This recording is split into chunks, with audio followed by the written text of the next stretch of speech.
Good evening. Welcome to the November 3rd regular meeting of the Rockville Center Board of Education. Please rise for the pledge. I pledge allegiance to the flag of the United States of America and to the republic for which it stands, one nation, under God, indivisible, with liberty and justice for all.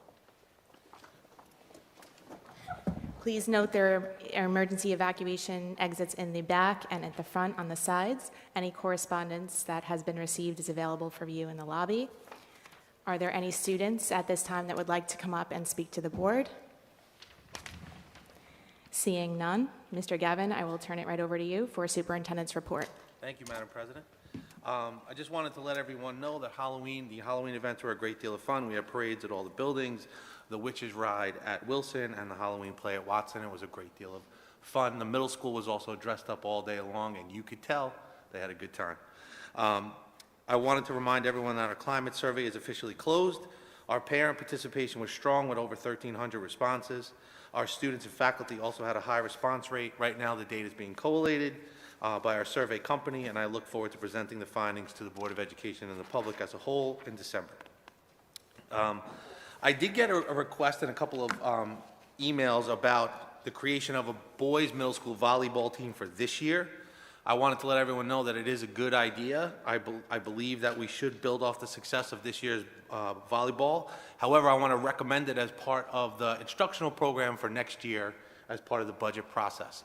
So it'll give us time for a couple of things. First, it'll give us time to make sure that we have a schedule. Second, it will also make sure that we have planning for gym space. Our biggest issue with adding indoor sports during the winter is making sure the students have time and opportunity to practice and host home games. So that'll give us enough lead time as part of that to create that middle school volleyball team. We're also thinking about a number of different athletic offerings at the middle school level. That'll be part of the budget presentation as a whole.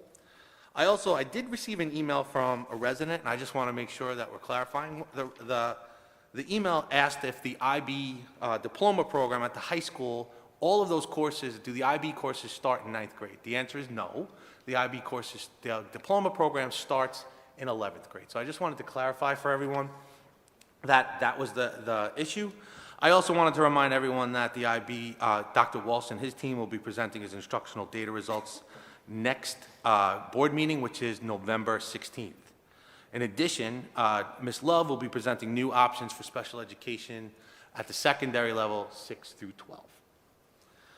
And now we have to go to the safety plan, I believe, Madam President. Thank you. At this time, we're going to have our public hearing for the district-wide safety plan. Mr. Gavin or Mr. Bartels? Sure. I'd like to kick it over to Mr. Bartels to talk about the district-wide safety plan, and then there will be the opportunity for public comment on that presentation. Mr. Bartels. Thank you. So our district-wide school safety plan is part of the Safe Schools Against Violence in Education, or SAVE regulations that were implemented a number of years ago. These regulations require the school district to update its emergency management plan each year. There is also a building level emergency management plan with specific details on each building. That includes security measures that the district has in place, emergency response protocols, different drills, and planning. These building level plans are not for public information. The district level plan is more generic and gives an overview of the planning we do for the emergency responses.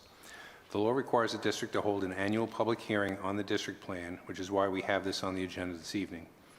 The district plan is available on the district website and was included as an attachment to the posted agenda. The district also files this plan with both the state and local police.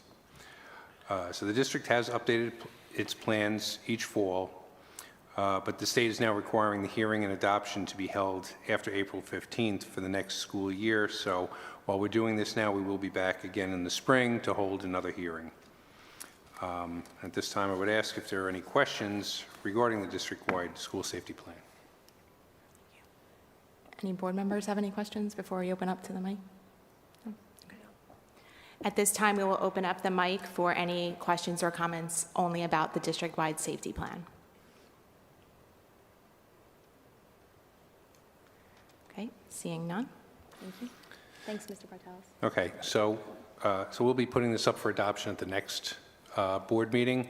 If anybody does have additional comments in between now and then, they're welcome to email me.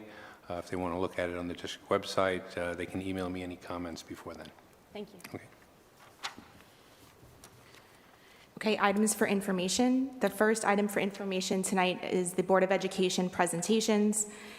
They're listed on the website. We want to just make sure we took some time tonight to once again explain. We started this in the summer when we adopted our board goals. We had asked Mr. Gavin to come up with a schedule of presentations to inform us as a board in terms of how the district administration is making progress towards those goals and to inform the community as well. So, Mr. Gavin, do you want to just take some time, please, to review that again? Sure. The presentation calendar lays out all of the presentations for the entire year.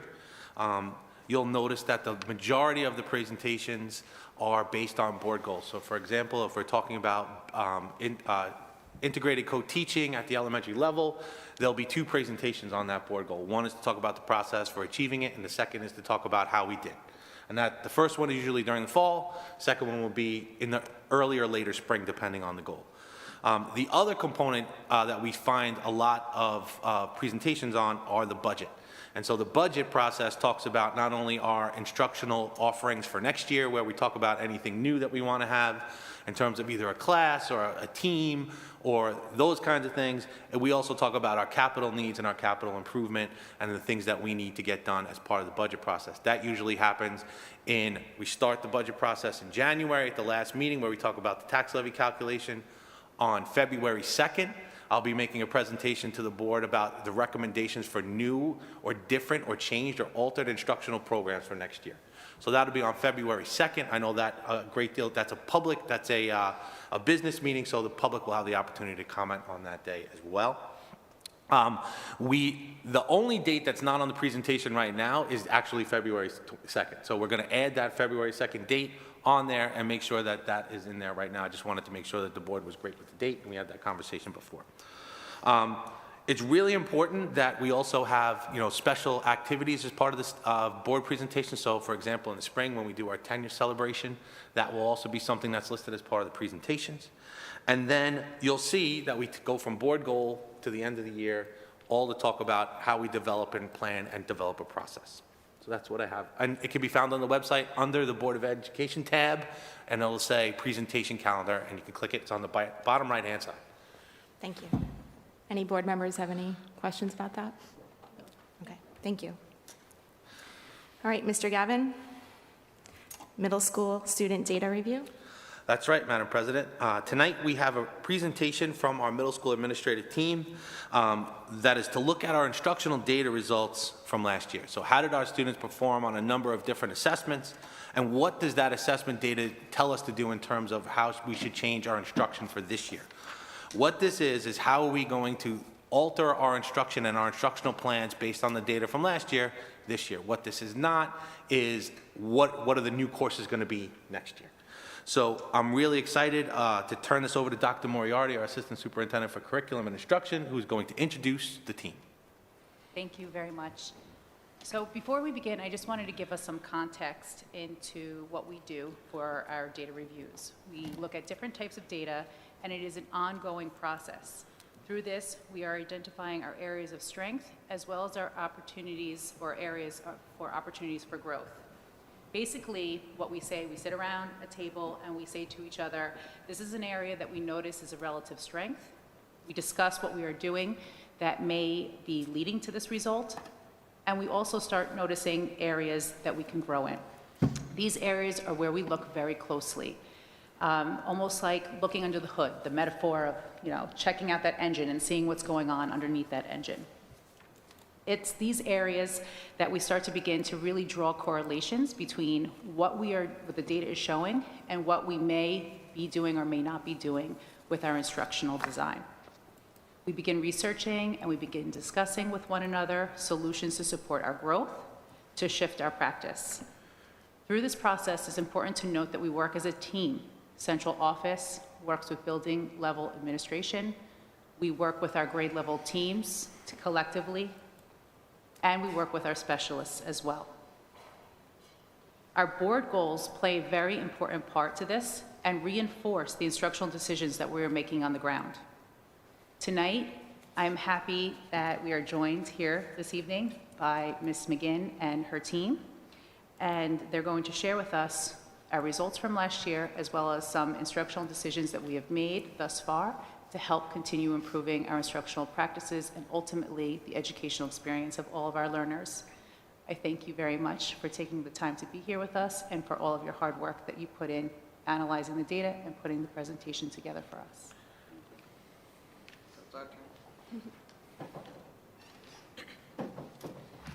Hi. Whoa. I'm going to back up. I'm going to go over here. Hi. Thank you all for having us tonight. We're very proud of what we do and what happens at Southside Middle School. And I'd like to introduce to you Mr. John Wiesenberg and Ms. Maria Lasorsa. This is the administrative dream team. Without us, nothing would run as smoothly as it does at the middle school. Southside Middle School is a unique place. We promote acceptance and unity, and we exemplify empathy, understanding, and achievement. Our goal is to provide experiences to help students understand their unique aptitudes and interests while meeting their unique physical, intellectual, social, and emotional needs. We've completed a data review for you tonight.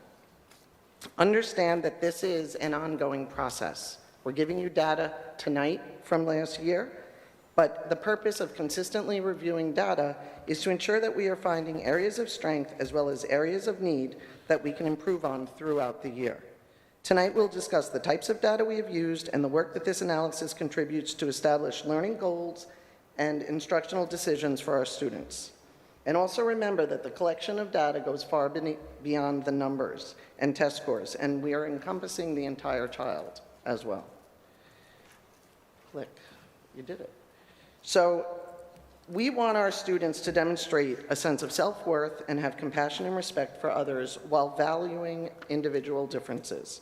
We strive to have our students demonstrate responsible global citizenship and be cognizant of their place within the school community. We want them to understand that their community can be as large as the world we live in or as small as the school they attend. We want them to know that they have a voice, and we want them to become inquisitive learners. We provide opportunities for exploration and for risk-taking. We follow the next-gen standards established by New York State, and we seamlessly integrate the framework of the middle years program. Our curriculum connects real-world experiences so that the kids can make, or the students can make, informed decisions. We support them academically and emotionally during their 3 years at Southside Middle School. In the middle years program, students are engaged in student-centered inquiry across the curricular areas. The students are taught to examine and understand the type of learner that they are. Through approaches to teaching and learning, students develop skills that have relevance across the curriculum and help the students learn how to learn. So the students are learning skills that include communication, social interaction, self-management, research, and thinking, which will assist them into high school and beyond. Lifelong skills. The approaches to teaching and learning and the learner profile traits provide us, as the educators, a common language that we use with our students and we can use to reflect and discuss in the process of learning. We use our approaches to learning to help guide and assess students in different ways. Through diagnostic assessments, we use multiple measures and reports to identify student strengths as well as needs in specific skill areas. Teachers use this information so they can provide instruction that addresses individual learning needs. Benchmark assessments are administered periodically throughout the school year to evaluate students' knowledge and skills relative to an explicit set of long-term learning goals. Curriculum-embedded assessments are instructional content area units designed for consistency between what is taught, what is assessed, and how teachers are prepared. Curriculum-embedded assessments combine elements of formative assessment and the performance assessments to promote deeper learning outcomes. Data-based decision-making includes data analysis and problem-solving through team meetings to make decisions about instruction, intervention, implementation, and special education. Differentiated core instruction occurs in all core instructional areas. The process includes analyzing the lesson's content, the process and delivery of instruction, the product for students to demonstrate their learning, as well as their learning environment. This focuses on different learners with different needs. We use these types of assessments, as well as IEP goals, to differentiate core instruction. One of the ways that we assess our students is through the New York State ELA and math assessments. The trend that we are seeing is that more students are coming in to take the test. There are less students opting out of the New York State assessments in 6th and 7th grade in particular. We still do have a large refusal rate, as you can see, and please also be reminded that in math, the reason the 8th grade is not there is because the 8th grade takes the algebra regions, so they are not required to take the 8th grade math state assessment. These are the proficiency level descriptors that go for all of the assessments from 3 to 8. Our students, we would like all of our students to be in the 3s and the 4s. That would be the goal, but also know that level 2 students are still on track for high school graduation requirements. We also use this as one piece of data in the multiple data points that we use to assess students and decide their needs.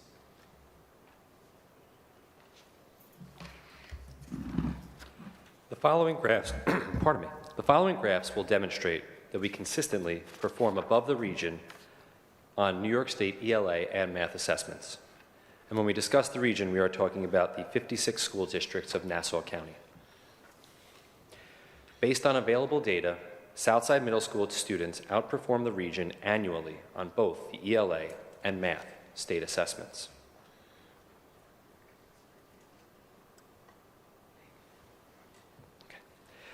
Based on the data from 2022, Southside Middle School students performed above the region in achieving levels 3 and 4 on the Earth Science and Integrated Algebra regions. Historically, Southside Middle School students have outperformed the region, and the trend continues in that direction. After we receive state assessment data, we dive into gap reports. Administrators meet with teachers to review all data. These reports then help to drive our instruction. The reports provide teachers with tangible data that informs daily activities, mini lessons, and units that address the specific needs of our students.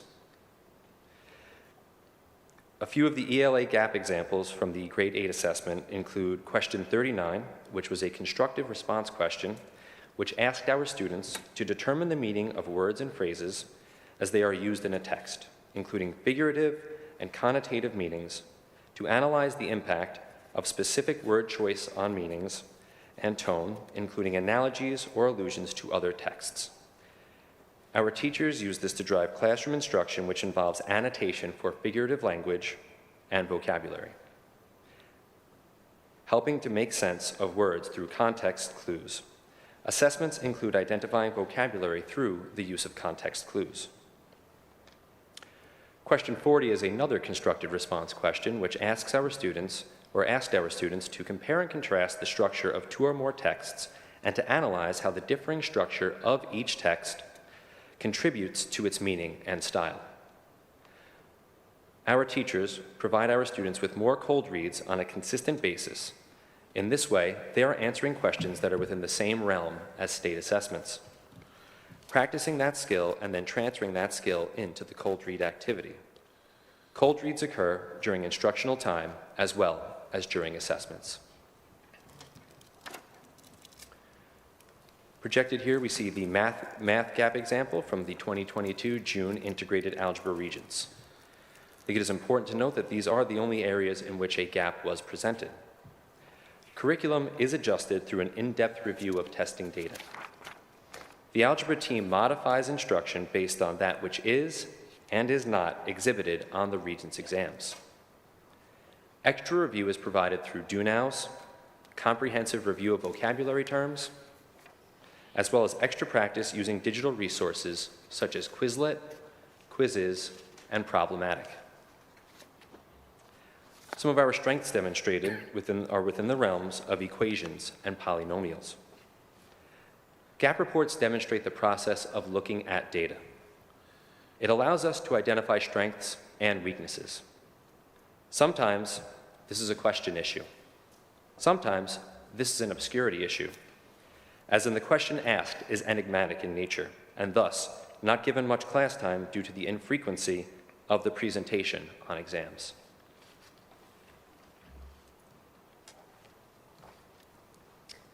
Another assessment that we use to gather student data are the NWEA assessments.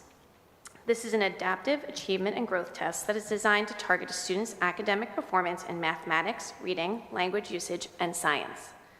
These tests are tailored to an individual's current achievement level.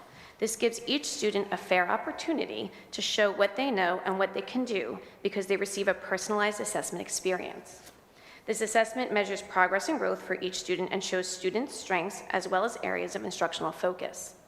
The NWEA assessments are taken 3 times a year in grade 6 and 2 times a year in grade 7. The reason we assess the 6th grade students 3 times a year is because historically there's a drop in scores in 5th to 6th grade. By assessing our 6th grade students 3 times a year, we collect more data that shows us how our students are doing with their transition to the middle school. The NWEA data benefits students by providing them the opportunity to set goals and understand how much they need to learn to achieve those personal goals. Typically, we only have 1 student per grade level that opts out of these assessments. Here we take a look at RVC RIT scores versus the national norm in reading. The RIT score represents a student's achievement level at any given moment and helps measure their academic growth over time. As you can see, the RIT scores for the middle school for reading are above or right at the national norm. There is no regional norm, as not every district uses NWEA assessments. The NWEA were selected as a local assessment years ago and were put in place as part of APPR. This data shows RVC RIT scores versus the national norm for math. We are historically above the national norm in math every year, and the trend continues to move in that direction. For middle school students, we find assessments become less relevant to them as they get older, especially in 8th grade.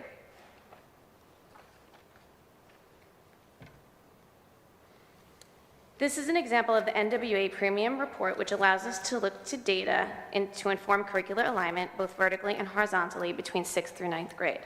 This is the first time we have had this report available to us.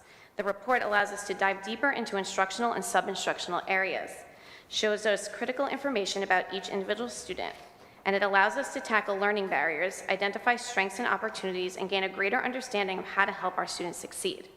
These reports are resources to help us communicate student performance and growth to important stakeholders, prioritize concerns, and make decisions about resource allocation and program improvement.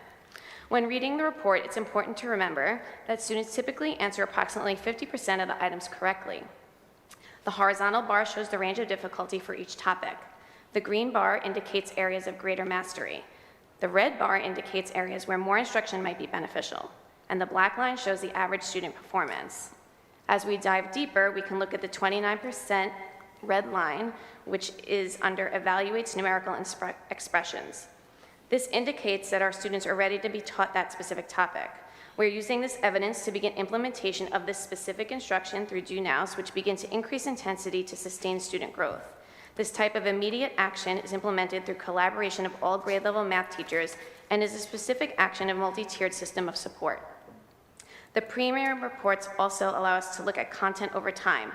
We can see systemic weakness, trends, and patterns. A trend that we are all well aware of that needs immediate action that allows us to change things right now is geometry. As we know, based on the NWEA premium reports, we need an immediate response and action to support our students in geometry. Our immediate action step, which we are implementing right now, is that the curriculum office has contacted experts in the field, as well as BOCES, to look at our scope and sequences. This provides us the opportunity to look outside of the school district and extend our resources. We will be continuing our planning with teachers around both vertical and horizontal alignment and co-construct instruction with them. Much like the previous concept discussed, we will be looking into adding formative assessments to ascertain in real time how our students are progressing in these concepts. These action steps help us to make changes right now. In ELA, an immediate area focus is understanding key ideas, details, and connections. Our immediate action steps are that we are implementing our meeting with ELA curriculum teams, observing teachers and providing real-time feedback, and team meetings to discuss topics and issues.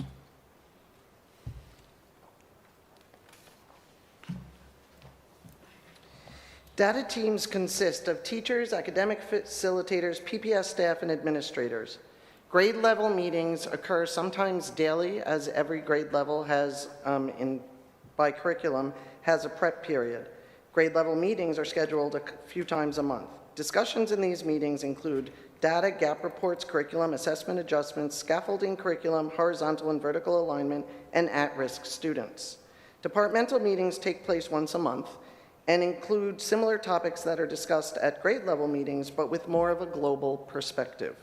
PPS meetings, which consist of social workers, psychologists, administrators, occur weekly, and school counselors, and allow us to dive deeper to learn about the whole child and their needs.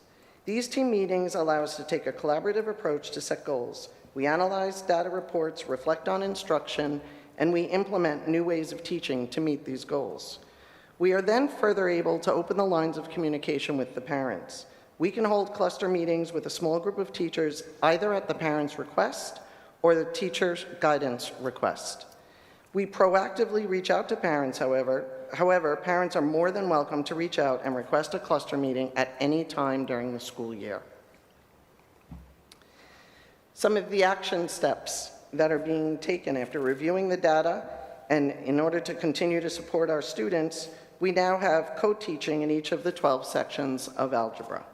We provide strategies classes based on teacher recommendations, NWEA results, and the data that we review, sometimes by student or data parent request. The goal of the strategies class is to improve skill gaps to help the students meet with success.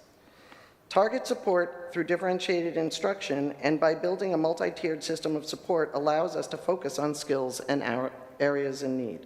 These supports address individual student needs and the curriculum, the strategies that help improve skill gaps and prepare students for success. This allows us to balance individual need and the curricular demand. We are working closely with central office to develop new models of instruction for next year. The positive impacts of co-teaching. The decision to move to co-teaching was not made flippantly. We listened and watched how the co-teaching was rolling out in the elementary schools, and we jumped on that bandwagon. We were able to hire one teacher, which then allowed us to provide co-teaching by a math-certified general education teacher and a special ed/math certified teacher. We were then also able to have co-teaching in all 12 sections of algebra. This model allows for individualized attention for the students. The model allows for teachers to have more face-to-face time with every student.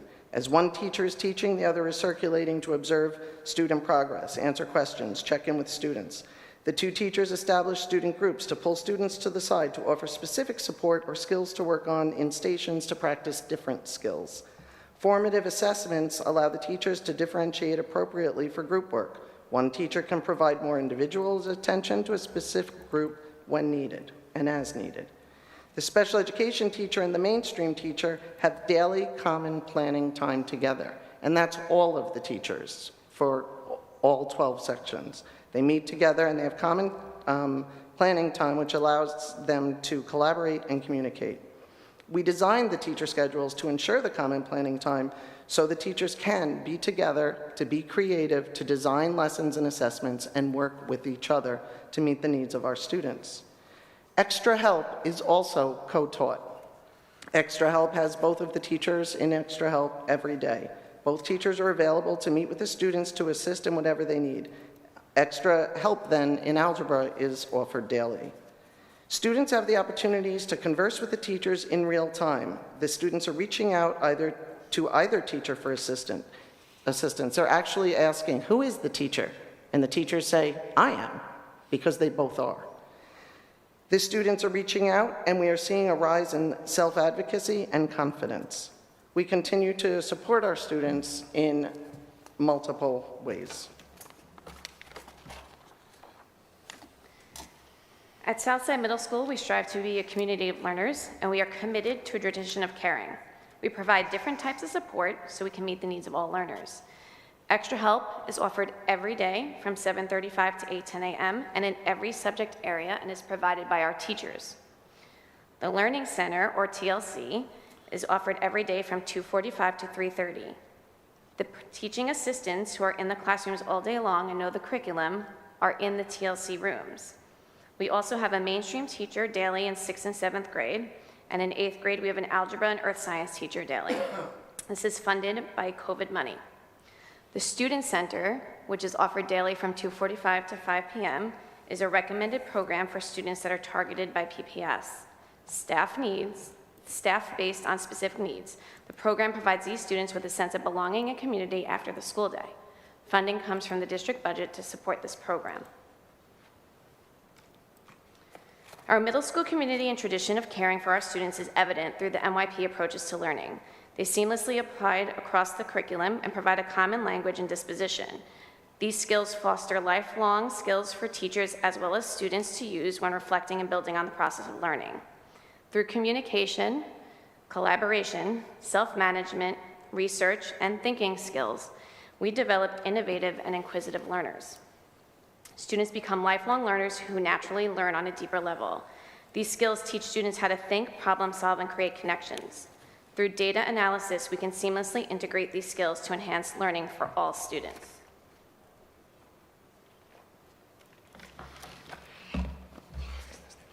Inquiry-based learning is embedded within the MYP. Inquiry is a scaffolded guide to learning that supports students in developing their understanding of the material being taught. Through inquiry-based learning, students learn valuable ethical principles and life skills that focus on concept-based knowledge set in real-world contexts, while ensuring transferable skills are acquired. Students develop the ability to think critically and to solve problems effectively. The factual, debatable, and conceptual model frames inquiry-based learning. It is tied directly to literacy and math, as inquiry helps to lead to higher-order thinking, aiding students when faced with higher-level texts and questions. Inquiry allows our teachers to harness our students' natural, developmentally appropriate curiosity to drive instruction. We have asked our students to help tell our story this evening. Our students were asked, what type of learning do you like best? Can you share your favorite learning experience? And is there anything else about Southside Middle School or the teachers that you would like to say? So, without any further ado, let's hear from our students.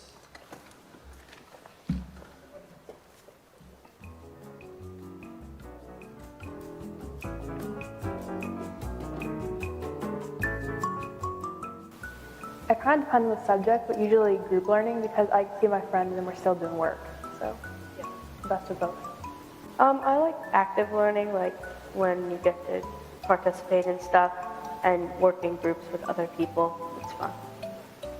I would say I like independent work more than group work, and I like, for example, solving equations and doing things related, well, that's just a personal preference for math, but I do like doing math, yeah.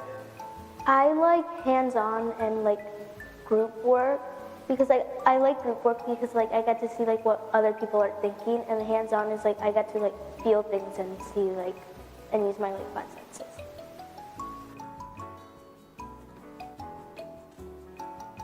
It depends. Like I really liked when I got like the MYP Learner's Golden like ticket as a communicator, and I really enjoy my advisory. I'm in Miss Jones' advisory and we have a lot of fun. I liked when we learned about the endangered animals in social studies, and we made a project about like the different endangered causes.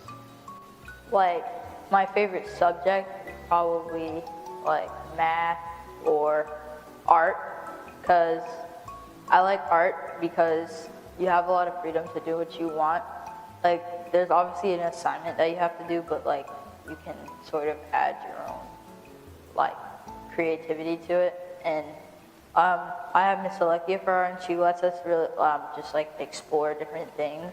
Well, my favorite experience here at the middle school is this trip that I went on for the Liberty Group. Ms. Okalika runs it, and we went to Hofstra University, and we got a tour from a college student, and it was a very fun experience.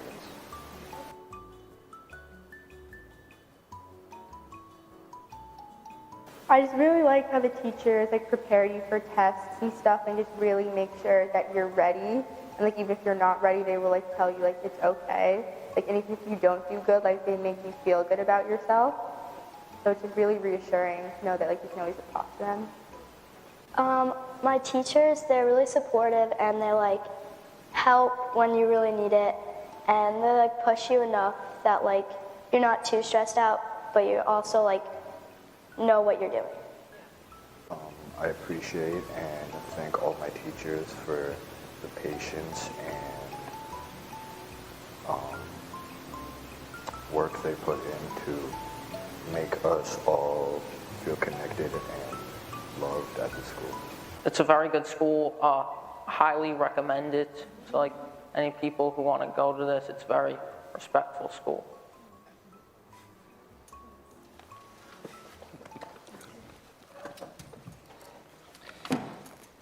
So that concludes our presentation. Thank you very much. A couple of things. Number one, we didn't pay DeAndre for that little endorsement at the end, did we? Just He's- double checking, there was no script, this was all unscripted. No, there was no script whatsoever, and the last student is in my advisory, and he didn't even say that that was his favorite. Someone else said it was their favorite, and they're in Maria's. Ah, okay. So I don't really know how I feel about all of this. A couple of points before I kick it over to the board. You know, I was happy to see that we made the point about the 3 to 8 assessments and the participation level.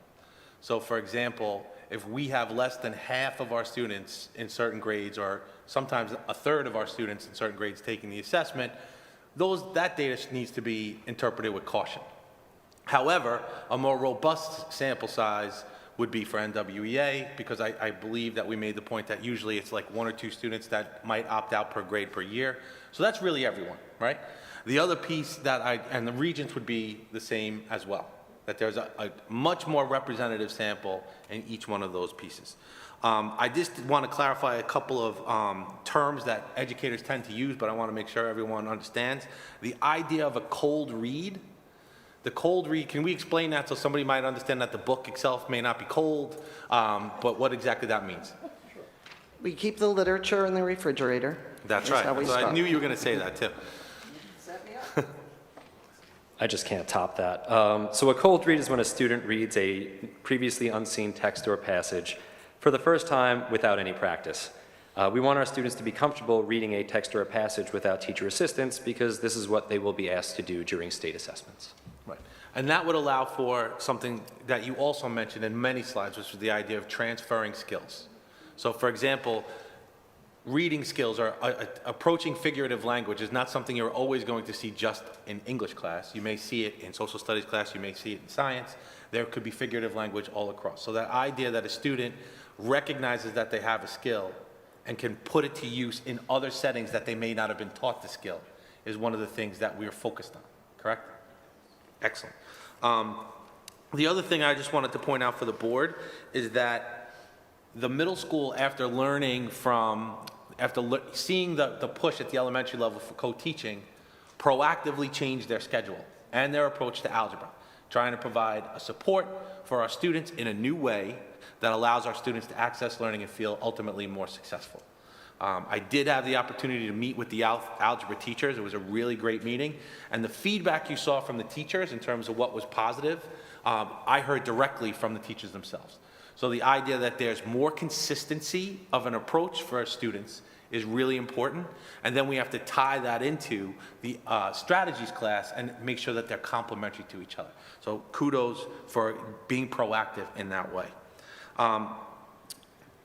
The last thing that I just wanted to mention before I kick over to the board is that, you know, in the idea of inquiry-based learning, I think that's really important for people to understand what that means, where there might be an essential question that students have to answer as part of an investigation into a topic or concept. Do I have that understanding correct? Yes. Okay.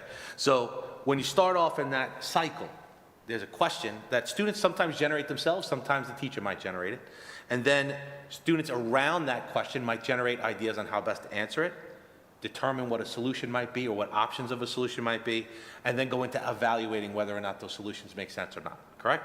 Okay.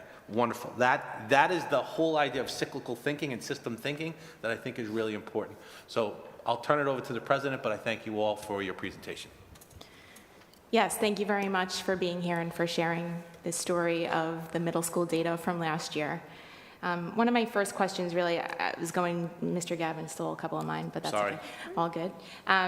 Which, about the focus areas, what popped out at you initially when you were looking at the data and the action steps. So looking at geometry in particular, understanding that the instructional changes in the classroom, the formative assessments are more immediate, can you just elaborate a little bit more on the work with BOCES and the math experts? Because I would imagine that's more ongoing long-term.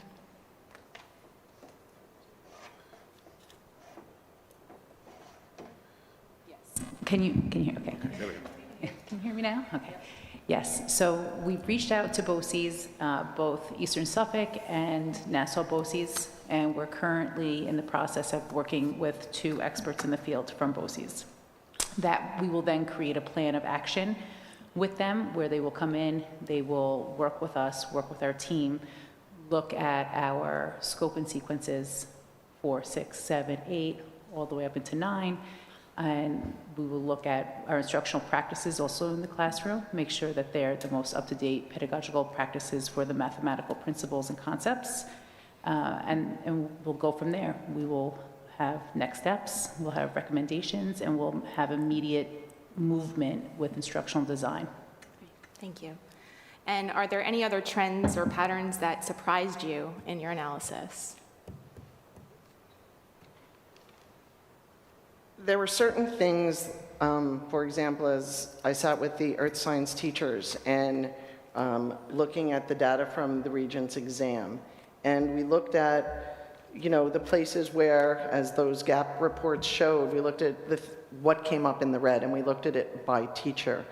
And one thing that came up was isolines. I don't really fully understand that. But isolines came up, and the teachers talked about how they're teaching it, because one teacher actually, their students did better than another teacher's. They also noticed that the part 2 questions is something that they felt that they could have done, that students should have done better on, and they're implementing those part 2 questions in do nows, and which means that at the beginning of a lesson, the first thing the student does, and then they're also using Problematic, which is an app that then gives them real-time data. So when they do the do now, they do it on the Chromebook, they do it in Problematic, and they can immediately see what percentage of the students did understand or did not understand. And then they're also spiraling back more with those part 2 type questions into their tests as they do in algebra. Like you may see a question that you saw before spiral back into another assessment or something like that. So these are the things that we saw. And the teachers are the ones that honestly do the heavy lifting in this. We sit with them and we listen, and we then help them to construct whatever it is that they need to make this work, to make these changes for their students, our students. Thank you. So Problematic is new. That approach is new for this year, or it's No, something Problematic, one teacher, our teachers are super innovative, and so 2 years ago, one teacher brought in Problematic. And now 4 teachers are using, it's going to grow more, but it's sort of like in the same sense of Nearpod, which many more teachers use. It gives you that immediate feedback. So when you're asking a question or asking them to solve something, you're getting that immediate, you can see this percentage didn't see it. And I've been in classes where I've seen on Nearpod, and it comes out like a pie shape, like a pie symbol. And when it comes up, the teacher will be like, oh, and she puts it right up on the board, or he puts it right up on the smart board for all to see. And if it's all red, she's like, oh. And if, meaning it's not good. And if there's just like a thin sliver, she goes, okay, people, look at who got that wrong and see me tomorrow and extra help. We know you need it. But she knows who those students are. So. Thank you. Ms. Messia? Thank you for your presentation. That was very informative. I did have just a couple of, observations and questions, specifically with the data from the state assessment and the NWEA. I understand that we're really looking at only about just slightly over 50% of our students took the math state assessment. But even just in looking at, let's say, the 6th grade, who are current 7th graders, we had 156 students take the test, and only 67% of that 156 scored at a proficient range, either a level 3 or 4, which we can't see who was the level 3 and who was the 4, but in total, that's about 51 students who are below the state standard, or at least were performing below state standard in grade 6. They're now in grade 7. The fact that they scored a level 1 or a level 2 tells us they have gaps in understanding from the 6th grade curriculum, which could be compounded with gaps in understanding from the lower grades. But they're now in a compacted curriculum where they're learning 7th and 8th grade simultaneously. That feels like a really big jump for a child who showed struggle in grade 6. Also, in looking at the NWEA, specifically with math, I see that we perform above the national average, which is nice. My concern, though, is with our growth. You know, in the fall, between fall and spring in grade 6, we're only showing a two-point RIT growth versus the national, which was an 8-point growth. 7th grade grew 6 points, nationally 7. 8th grade, 4 points, nationally 5th. So we're not keeping pace with the national average in growth, which is concerning to me. The reading, different than math, obviously, we're seeing the same. In grade 6, there was no growth. Grade 7 had a similar growth to the national. In grade 8, there actually shows regression. For me, the reading, obviously, the math is a concern, but the reading as well, to the extent that, you know, reading doesn't just touch English class, it touches science, it touches social studies. If you saw the global regents that was given last year, it was like 95% heavy reading. And if you're not a strong reader, that's going to be a really tough pass. So I do have concerns about some of the data in relation to, you know, what it's telling us about our students' performance. And I'm just really wondering how we look at that RIT growth specifically, because our students are taking that, so that is data that we can, you know, kind of hang the hat on.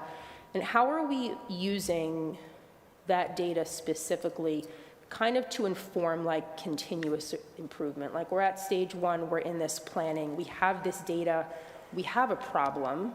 I mean, in my opinion, that we're not keeping growth is a problem. So what are, I guess, kind of some of the potential solutions that we have to that? Like, what is the action plan moving forward to address that lack of growth? Just want to, about the reading specifically. So our students that have, that receive a reading accommodation for NWEA historically do not receive a reader to read the NWEAs for them, because the district always wanted a true growth reading. So I just want to state that. So there are no attest accommodations where they So might there have- are no reading attest accommodations. So example, if I am struggling with reading and my AP says that I receive someone to read the test to me for the ELA, they don't receive the reader. But for math, they do receive a reader. The other thing is typically for ELA, those students take multiple times to finish the assessment. And like we said earlier, the 8th grade, when they get to 8th grade, they kind of just rush through it most often. And sometimes that does happen in 6th and 7th grade also, especially if they don't finish the test in the 3 or 2 period double period time slot, then we end up pulling them so that way they can complete the test. So all of those things are factors that go into the scores. What was the rest of the question? I think it was about growth, right? Well, just focused on growth, that we're, you know, we can say that we're performing above the national average, but we're not seeing that same growth. So from fall to spring, Yeah. I would expect that our growth would either equal national growth, really exceeding national growth. So the fact that we're not seeing that across the board, 6 through 8, what is kind of like the action plan moving forward to address that? I think part of what we have to do is get students invested in the idea that they can control their own growth and we can help them along that path. So one of the things I've already seen is the idea of goal setting. And here's what your fall score was. Here's what a typical student would grow. Do you think you can make that? And involve them in the process. I think it's a really key piece that we celebrate our students' voice in terms of, let's talk about where you are and let's talk about where we want to be. So I think goal setting is an important piece in terms of trying to make sure that students attain growth. Because when we don't inform them about what their fall scores are, they care less about what their spring scores would be.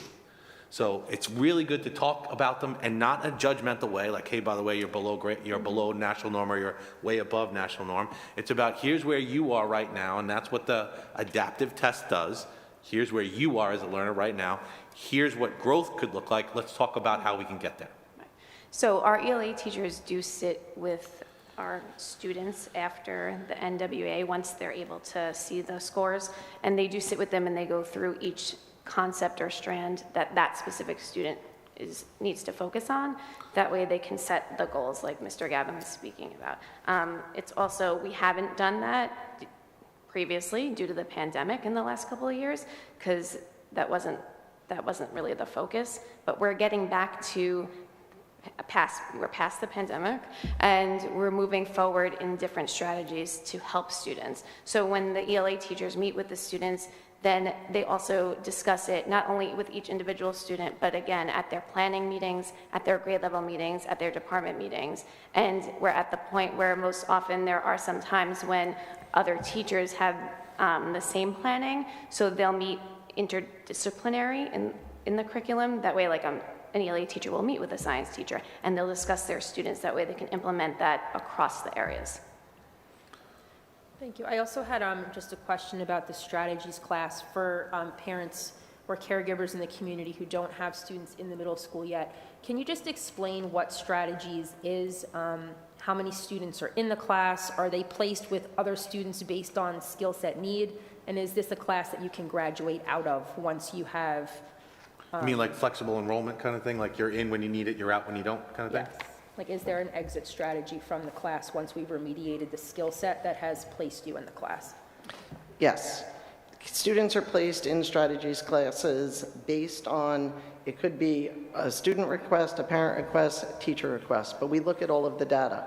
Many people want strategies classes, more so than students who need them. The class is capped at 8, though of course there is the occasional 9 that happens just due to general scheduling and people moving in.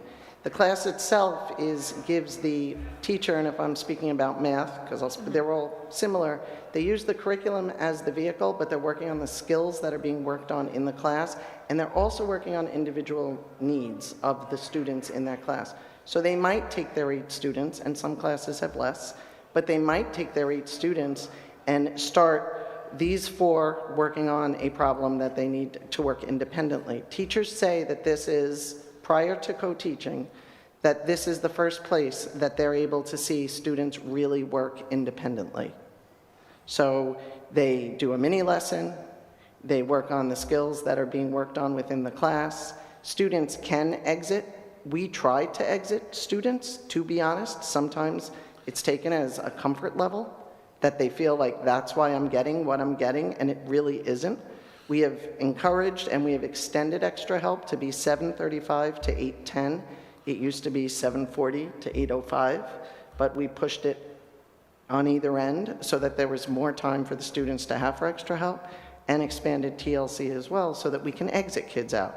We also have a lunchtime strategies class in earth science and in math, and that is really basically topical. Like, it could be a kid who wants to be in it for the year and needs it, and maybe is in studio and art or music studio and therefore can't fit a strategies class or Tech 8 or food science.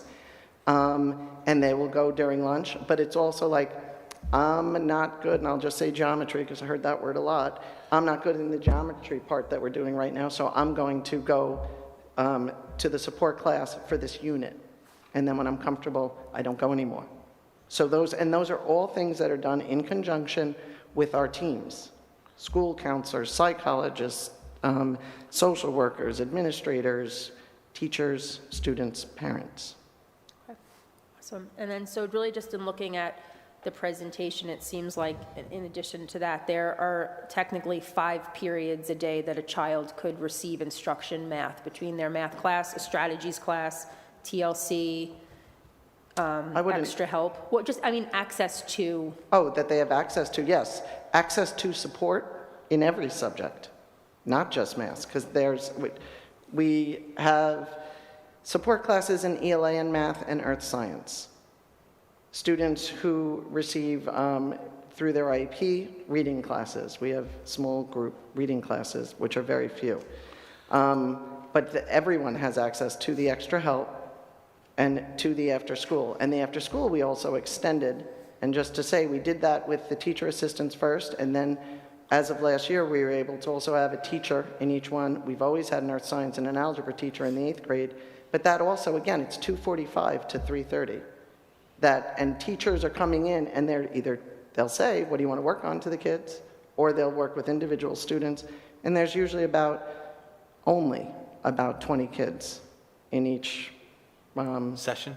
in each grade level, because they're separated by grade level. There's 6th grade, 7th grade, 8th grade for TLC. Thank you. Mrs. Farazani couldn't be here tonight, but she did have a few questions. Most of them, honestly, were answered in the presentation. The only real question, more request that she had, and this might be more for administration, is just with data.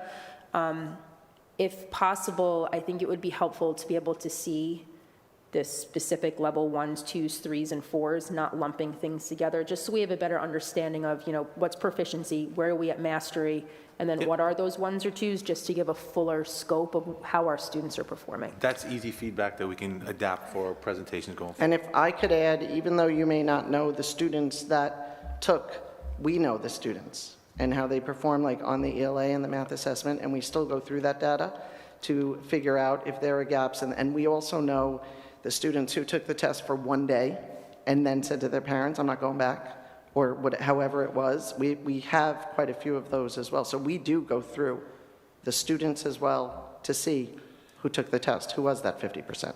Great. Thank you very much. Thank you. Mrs. Hackett? Thank you so much. The middle school is a great place. Absolutely, really pleased with your staff. The back-to-school night was amazing. The teachers could not be more available. One thing that struck me as a parent was the ability to not only be available during the designated times for extra help, but I heard multiple times teachers say, on the day that we don't have extra help for blank subject, we have a team meeting, but if you need me, come and get me in room whatever, and I will come and meet you. So I just want to thank you and your staff really profusely for being available to our students. It means a lot. I had a couple of questions. One of them is a follow-up from something we talked about last year, and you touched upon it on TLC, but I'm curious, what are the attendance levels right now and that extra help? Are people, we've heard parents say, it's too crowded, my student can't get a lot of attention. We heard you as administration last year say it's under-attended. I'm just curious as to how you're feeling it's going so far. So after the students took their first assessment, extra help became slightly more crowded because they remember, they have the summer and they forget that they were students, and they ended, say, 6th grade very successfully, and then they're in 7th grade and they forget that they did study in 6th grade, even though they'll tell you they didn't. So then their extra help has become more students. The time it is super crowded is the day of a test. Mm-hmm. I have watched, and it is crowded on the day of a test. Mm-hmm. I hear teachers saying to the students all the time, come 3 days before, bring me your homework, show me, circle the question that you don't understand, and let's do it together in extra help. And I hear that in all areas. Mm-hmm. When an essay is due, a DBQ is due in social studies, you can't get in the room. But it may be less students for the week before that. Mm-hmm. So there are more students coming into extra help. We see it.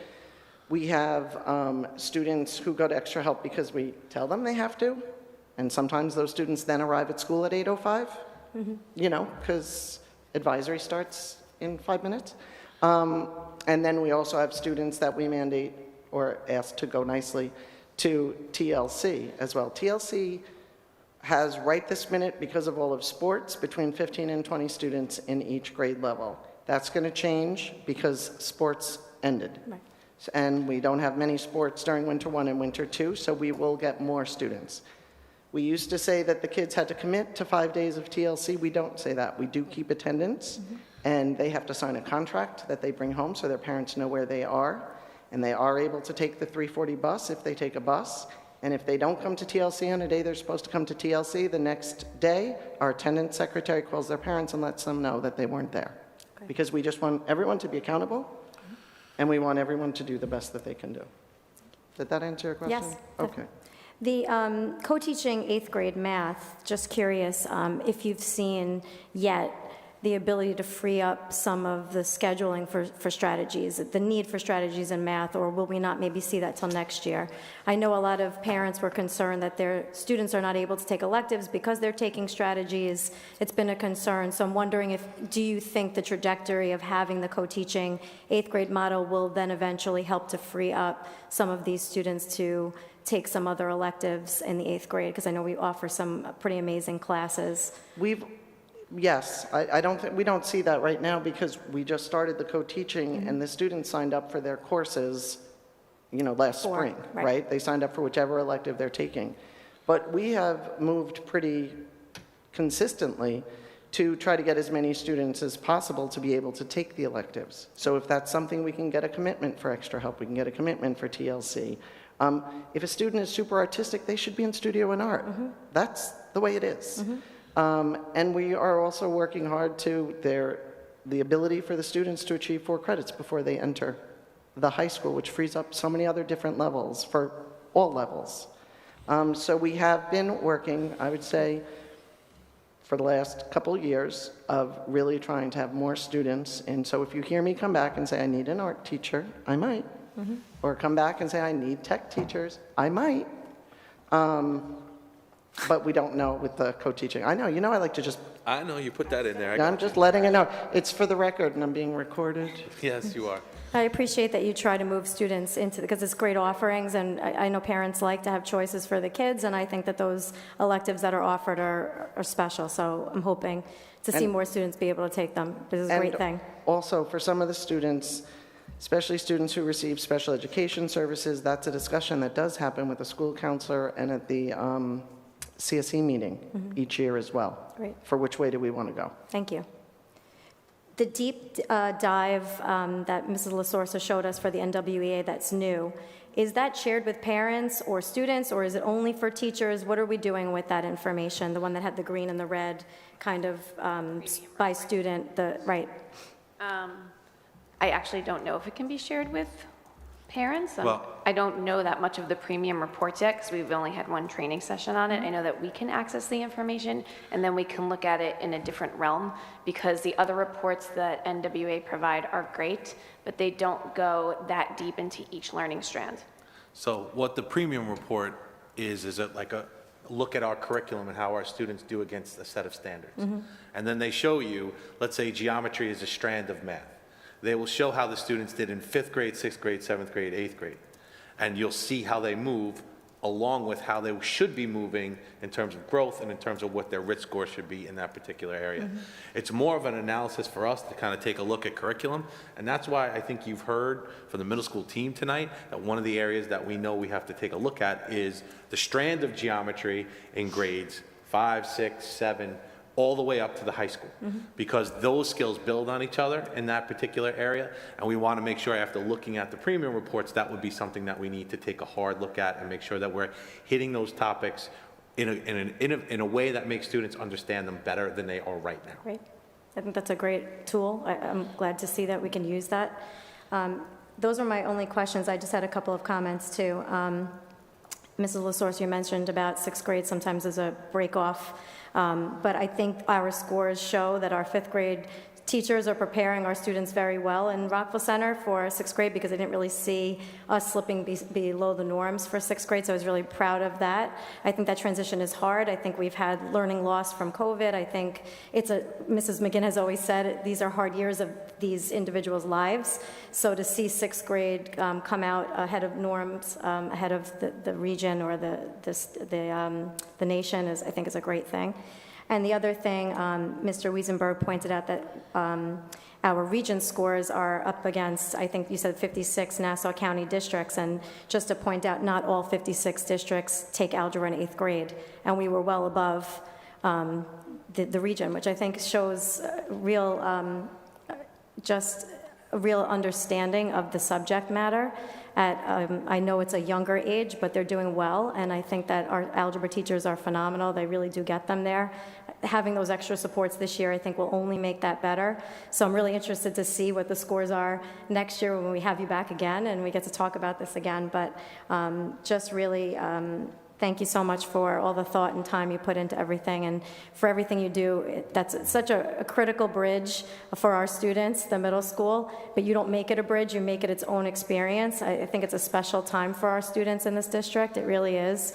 And I think the partnership you have with both of our elementary school principals and their staff and our high school principal and his staff is showing, and I appreciate everything you do. Thank you. Thank you again for being here, and thank you to the middle school staff as well for their work and their dedication. Ms. McGinn, since you started down that path, I was going to ask you this anyway. I asked the elementary principals last meeting as well. But as a board, what can we do to support you and your team in your work? Besides an art teacher.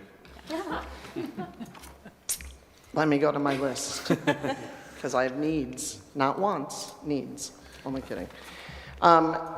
We just honestly need the support that you already give us. You give us the support that we need for when we ask for something that is reasonable. I understand when we ask for things that are unreasonable, but when we're asking for things that are reasonable and things that are supporting our students, I think the board has been very supportive of us.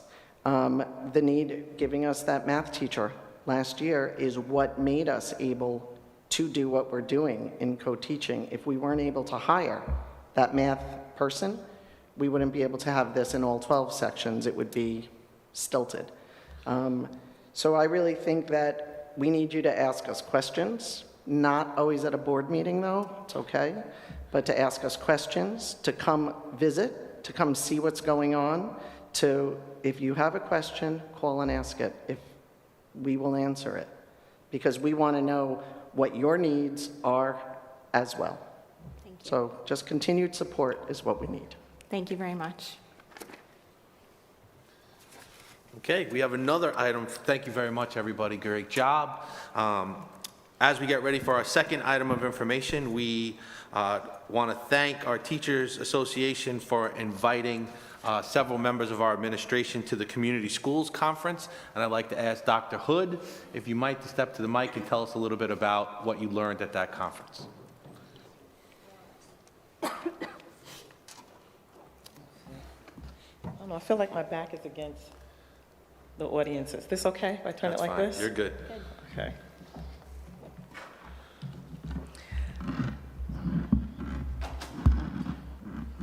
So good evening to the board, my district colleagues, community members, as well as family members. I'm thankful for the opportunity to present to you on community schools.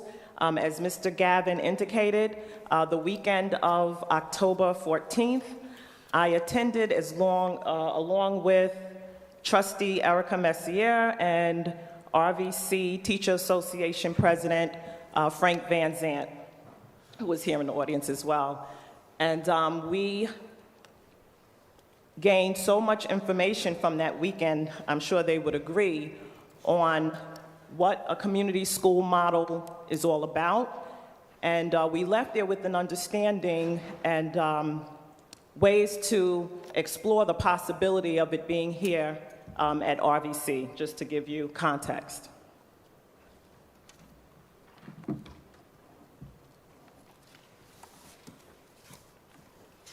So here is the community school overview.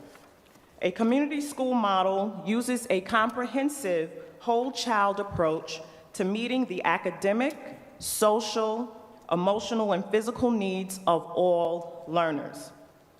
Under this model, the school becomes a centralized hub for coordinating and connecting students and families with needed resources, supports, and services. A strong emphasis is placed on family engagement and community partnerships. There is not a one-size-for-all model.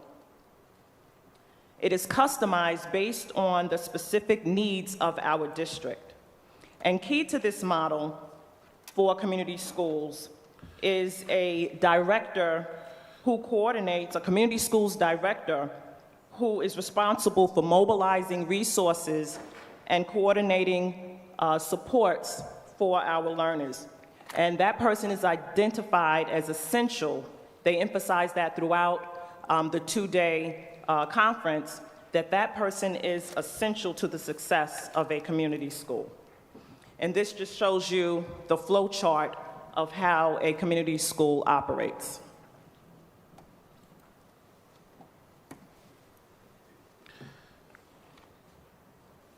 There are 4 pillars, as shown on this graphic, that serve as cornerstones of every community school, as illustrated. There are integrated supports that represent the academic, mental, and behavioral health, along with programming and other services that are coordinated and monitored through the district and various community-based partnerships in a joint systemized approach. Collaborative leadership represents shared decision-making, which is also another cornerstone, where we work together through a cross-section of stakeholders and make decisions that benefit our learners. Family and community engagement, which is really the core of community schools, approaching student needs in a very holistic and organic approach. So it's through development of meaningful partnerships, through provision of classes, services, and events that extend across the sphere of our learners. So we're moving beyond just the student, but everything that impacts the learning and growth for a student, right? We're extending beyond the classroom model and going into the community and saying, you know what impacts learning for this learner?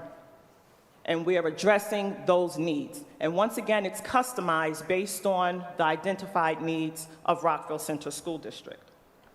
And research shows that when we impact the lives of a student in a holistic manner, such as this, students gain the benefit as evidenced by improved outcomes, academic success, high self-efficacy, and increased mental health wellness, which we all thought was wonderful. As we looked at the slides in the presentation, we was like, this is what we need.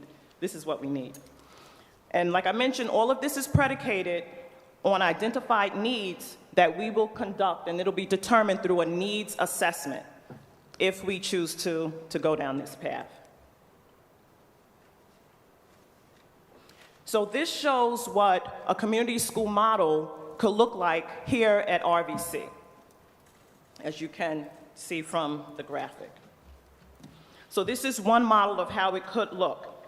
With embedded supports and partnerships, we can complete an analysis of what we have in place already and leverage that with what makes sense and what would be most beneficial for our learners based on those identified needs of the needs assessment, right? And that those aren't the needs that we indicate, it's a collaborative approach. We conduct the needs assessment through the community, through the learners, through stakeholders, and then we come together, analyze those results, and come up with a model that is customized to fit our needs. Now, you might say, how do we fund this? So these are some of the sources of funding, and I can tell you, I did a little research beyond this, and funds for community schools have increased, particularly on the heels of post-pandemic. The community school model has served as a vehicle to target and mitigate some of the issues that most schools are facing. For example, one of the newer ones, the 21st Community Center, let me see if I have the acronyms correct. 21st Century Community Learning Centers has allocated $95 million in grant money. We certainly can tap into that.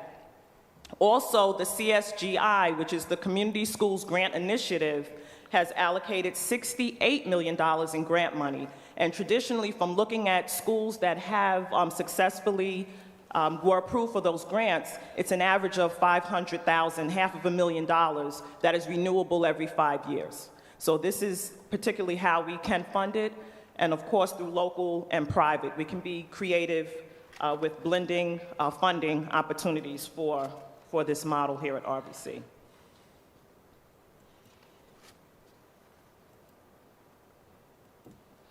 Looking at this, how do we get the bang for our buck? Return on our investment. So for every dollar invested in establishing a community school, the national average return on the investment is $7.03. And how they came up with this model, they took, I mentioned that essential to the success of a community schools model is having a center person to kind of mobilize those resources and coordinate supports through a community school director or coordinator.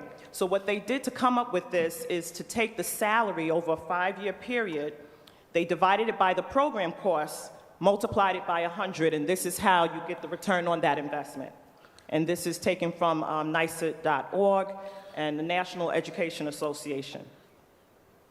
And the bottom one, which really drew my attention, is the United Community Schools data shows that $100,000 in investment in a community school director will bring a return of $600,000 in services and grants. And if we think about the benefit to the students, it's priceless. So our next steps will be exploration of possibilities if we feel that this is a road we want to move forward on. I have connected with the regional coordinator for the task center for the region, the northeastern region. Dr. Ferreira is her name, so we have met virtually to explore possibilities, and I've also set up, or she has set up, trainings to explore it a little further. So there are trainings set up for next week.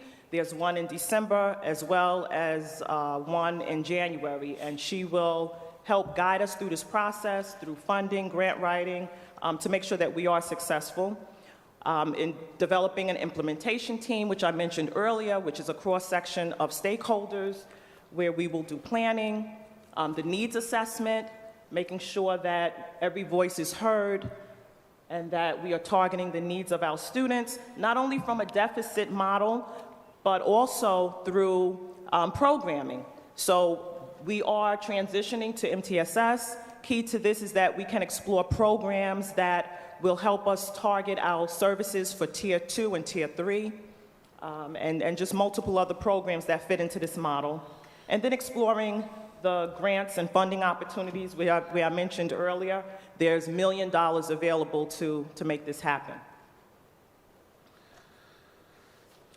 Last but not least, I thought I'd close out with this quote, which really kind of encapsulates all that the community schools model strives to achieve. The greatness of community is the fuel that drives vision and ignites successful teamwork. And I think when we work collaboratively to meet the needs of our learners in such an organic, customized, and holistic way, we all win. Thank you. Just a couple of points before I turn it over to Trustee Messier for some questions and comments on her experience. Would it be fair to characterize a community schools as a philosophy about what the role of the school is and how we could support the child? Is that fair? It's like a philosophy also supported by a structure and potentially funding sources? Is that fair to say? Absolutely. It's not a program. It is a philosophy that is really customized to how you would like to implement it in your school district. So it's not as if you're following or being indoctrinated by something on the outside. It's very customizable to your philosophy, the school's mission, and what works best for the students in the district. So a grant proposal that we might consider would be able to tailor both the needs of our students to the resources of our community and try to work it together as a way to support the child as a whole. Absolutely, because it's not only about servicing the student, but servicing the families. We know that if the students do present any issues or there's areas of concern that are outside of the realm of the school and impacts the family, it impacts the student. So this model recognizes that and addresses those needs from that lens. I guess just kind of to add on to that question that you just asked, Mr. Gavin, the community schools model it's like a poverty mitigating strategy, right? Like it's really rooted in outcomes. So it's an investment in making outcomes.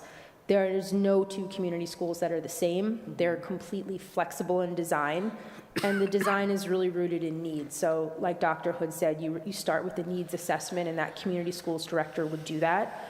You would pair what the need is to the resources available in the community, and whatever the community or whatever the school community could not supplement on their own, you would go to find an outside partnership with, either with a community-based organization, with a nonprofit, or through writing grants to acquire money to meet that need. For me, this conference was really, it was excellent. Walking in, one of the first slides that they had up, it just simply said Maslow before Bloom. And I think that spoke the loudest, where we talk about Maslow and your hierarchy of needs. Like, if your basic needs are not being met, there is no way that as an educator, we can expect a child to perform at their potential.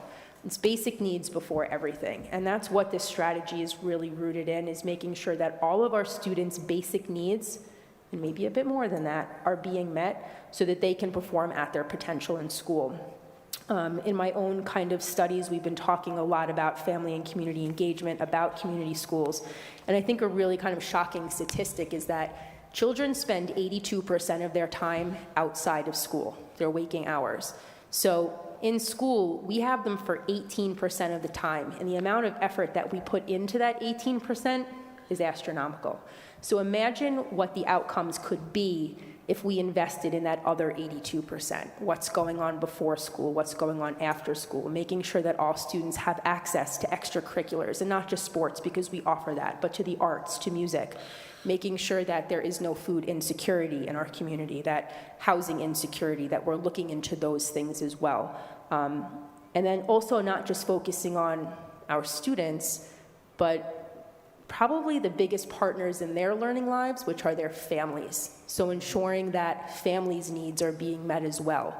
And that's the part about the community school model that I like the best, is that what our families' needs are very specific to Rockville Center. So, for example, we might have a number of parents who English is not their first language, and they have, because of that, have a hard time accessing support through school, understanding what's going on in the school. Maybe as a school, we have the resource to offer English language classes for our parents. If there's food insecurity, if there's a need for that, that we can partner with community-based organizations, but also turn the school into a place where parents could access that, where maybe the community-based organization is on the south side of town, but need is in the north side of town, and those parents don't have transportation. It's kind of taking the school and saying, instead of having the school being this fortress on the hill, that the school is the hub of the community, that everybody sees this as a resource that is there to support them. And as Dr. Hood said, it supports the whole child, but it also supports our whole community. And I think it really has the power to solve the whole problem. I mean, Rockville Center is a resource-rich town. I don't think that most people associate Rockville Center with having need, but the fact of the matter is that we do have students who are food insecure, who are housing insecure. About 15% of our students are classified as economically disadvantaged. We have students who are homeless, and it's impacting their potential. So I think this model gives us real cause to say this is something that we can implement, I think at a pretty low cost to district, that could have just astronomical impact and effect for kids. And personally, I really think it's well worth investigating and diving into. So I really appreciate your work on this, Dr. Hood. Mr. Van Zandt, thank you so much for bringing this to our attention. This is really a team effort, and I think really has the power to make amazing change for Rockville Center. So thank you, both. Yeah, I think that this has a real opportunity to really put us in a position as a premier model, to really show how 21st century learning can really happen and be a model that other school districts may want to follow. Yeah, I don't believe that there are any other districts in Nassau, at least, that are using this model. Most of the districts we saw were from the city and from upstate New York. So again, a place to show leadership in helping to transform lives. A couple of things. First and foremost, the thing that's attractive to me in terms of this as a philosophy and a model is that there are many of those needs that the school or individual teachers have been trying to meet on an individualized basis, and this helps us gain a system for it. And it's really important to have those systems, because then you have more checks, more opportunities to make sure that we're engaging the students in those kinds of conversations. That's number one. Number two, I really want to follow up on the idea that this was a collaborative approach between administration, the Board of Education, and the Teachers Association.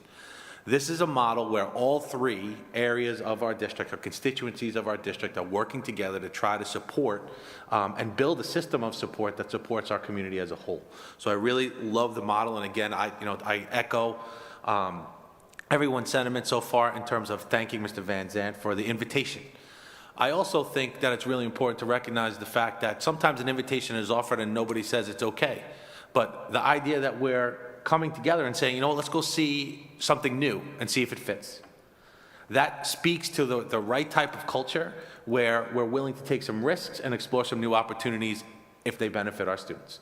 And I think I think community schools is an opportunity to do that. One of the things I'd ask the board, if they're comfortable with us pursuing some of the next steps in terms of, looking at some of the funding sources, trying to determine whether or not there's a structure that's available and implementable, this year.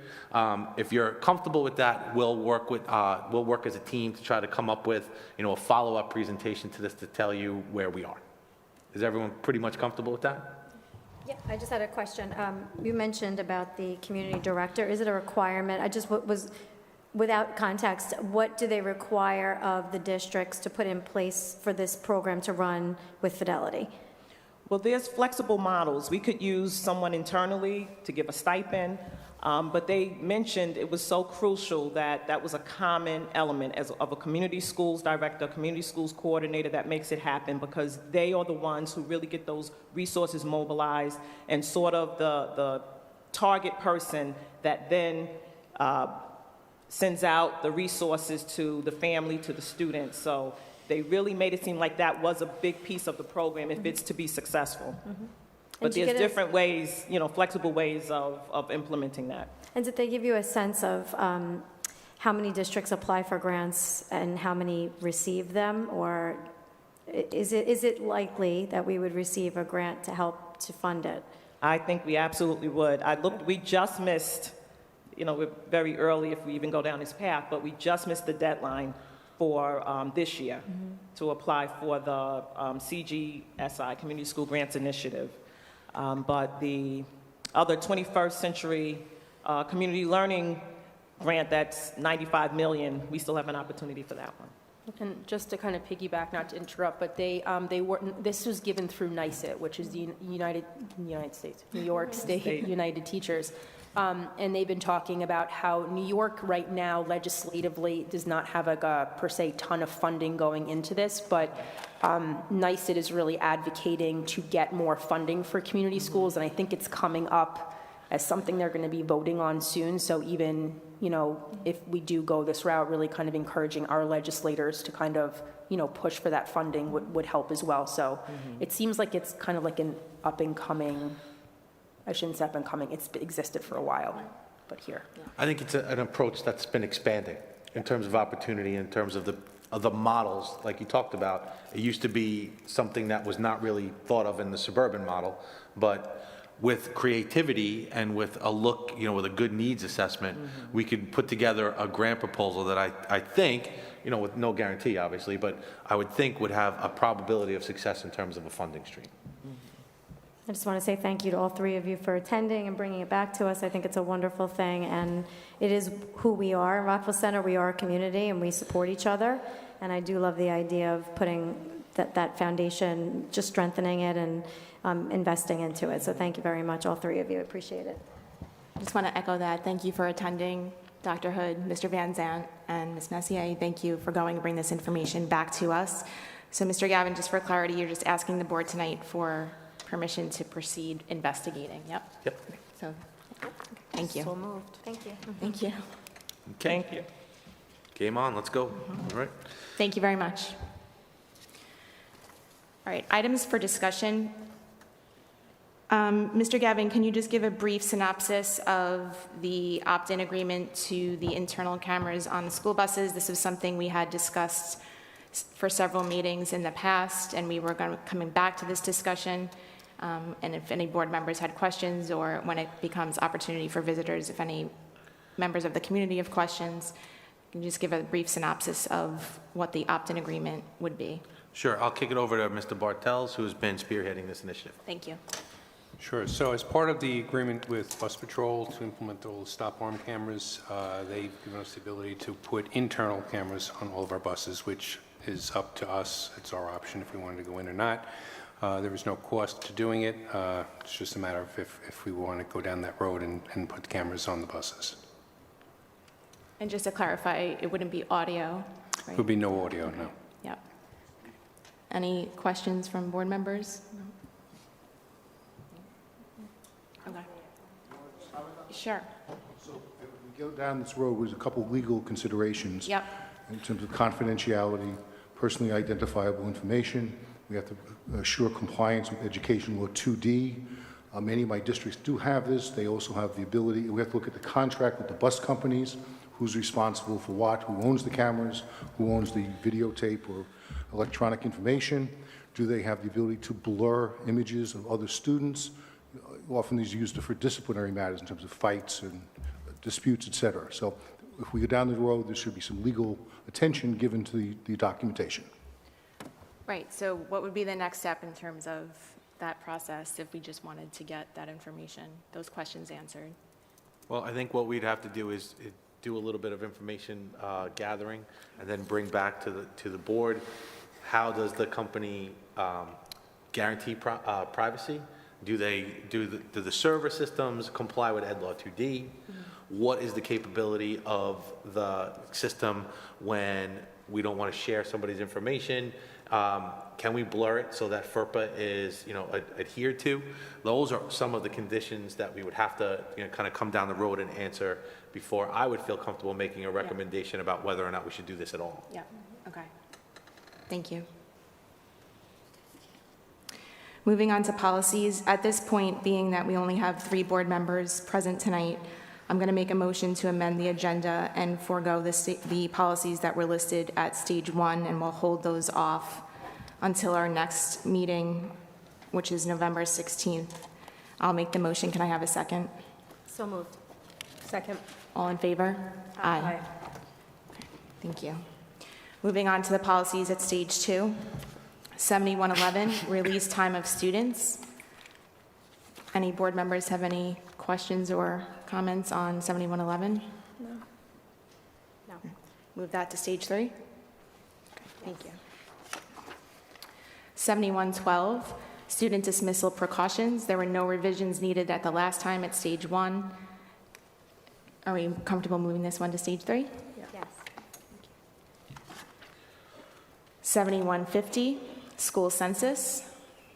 There was a paragraph added at the end there that last time we moved forward. Are we comfortable moving forward to stage 3? Yes. Yep. 7161, safe public school choice option to students who are victims of a violent criminal offense. Any questions or comments on 7161? No. Stage 3? Yes. 7210, student evaluation. Any questions or comments? No. No. Stage 3? Yeah. Yes. Thank you. 7211, provision of interpreter services to parents who are hearing impaired. Stage 3? Yes. 7212, interpreters for non-English speaking parents. There was no revision needed as well on this one last time. Can we move this one? Yep. Yes. Thank you. Stage 3 policies. 1510, regular board meetings and rules, quorum and parliamentary procedure. Move this to approval. 64.7D, the staff acceptable use policy. This has been reviewed, obviously, at the previous stages. Are we moving this to approval as well? Yes. Yep. Thank you. 64.71, computer resources and data management. Thank you. And 64.72, use of email in the school district. Yep. Yes. Thank you. Okay, Mr. Gavin, opportunity for superintendent. Thank you very much. I just want to remind the public that the middle school drama review begins tomorrow. I think it's 4:30 that we start, and then Saturday evening at 7:30. So all are welcome to come see a wonderful play, excuse me, not a play, a wonderful opportunity to see our students showcase their thespian and singing talents. Then we move into the high school play, which is on the 17th, 18th, and 19th. You can see some of the stage behind us. Don't let it out yet, but the play is Clue, and we're very excited to see who done it on the 17th, 18th, and 19th. Congratulations to our girls cross-country team for winning the county championship for the 3rd year in a row. Well done. That's right. You can applaud for that. There's nothing wrong with that. Good luck to our football team, who has a playoff game tomorrow against Elmont. And, excuse me, not tomorrow, Saturday against Elmont. And then our swimmers and divers, we wish them all the best as they enter county finals.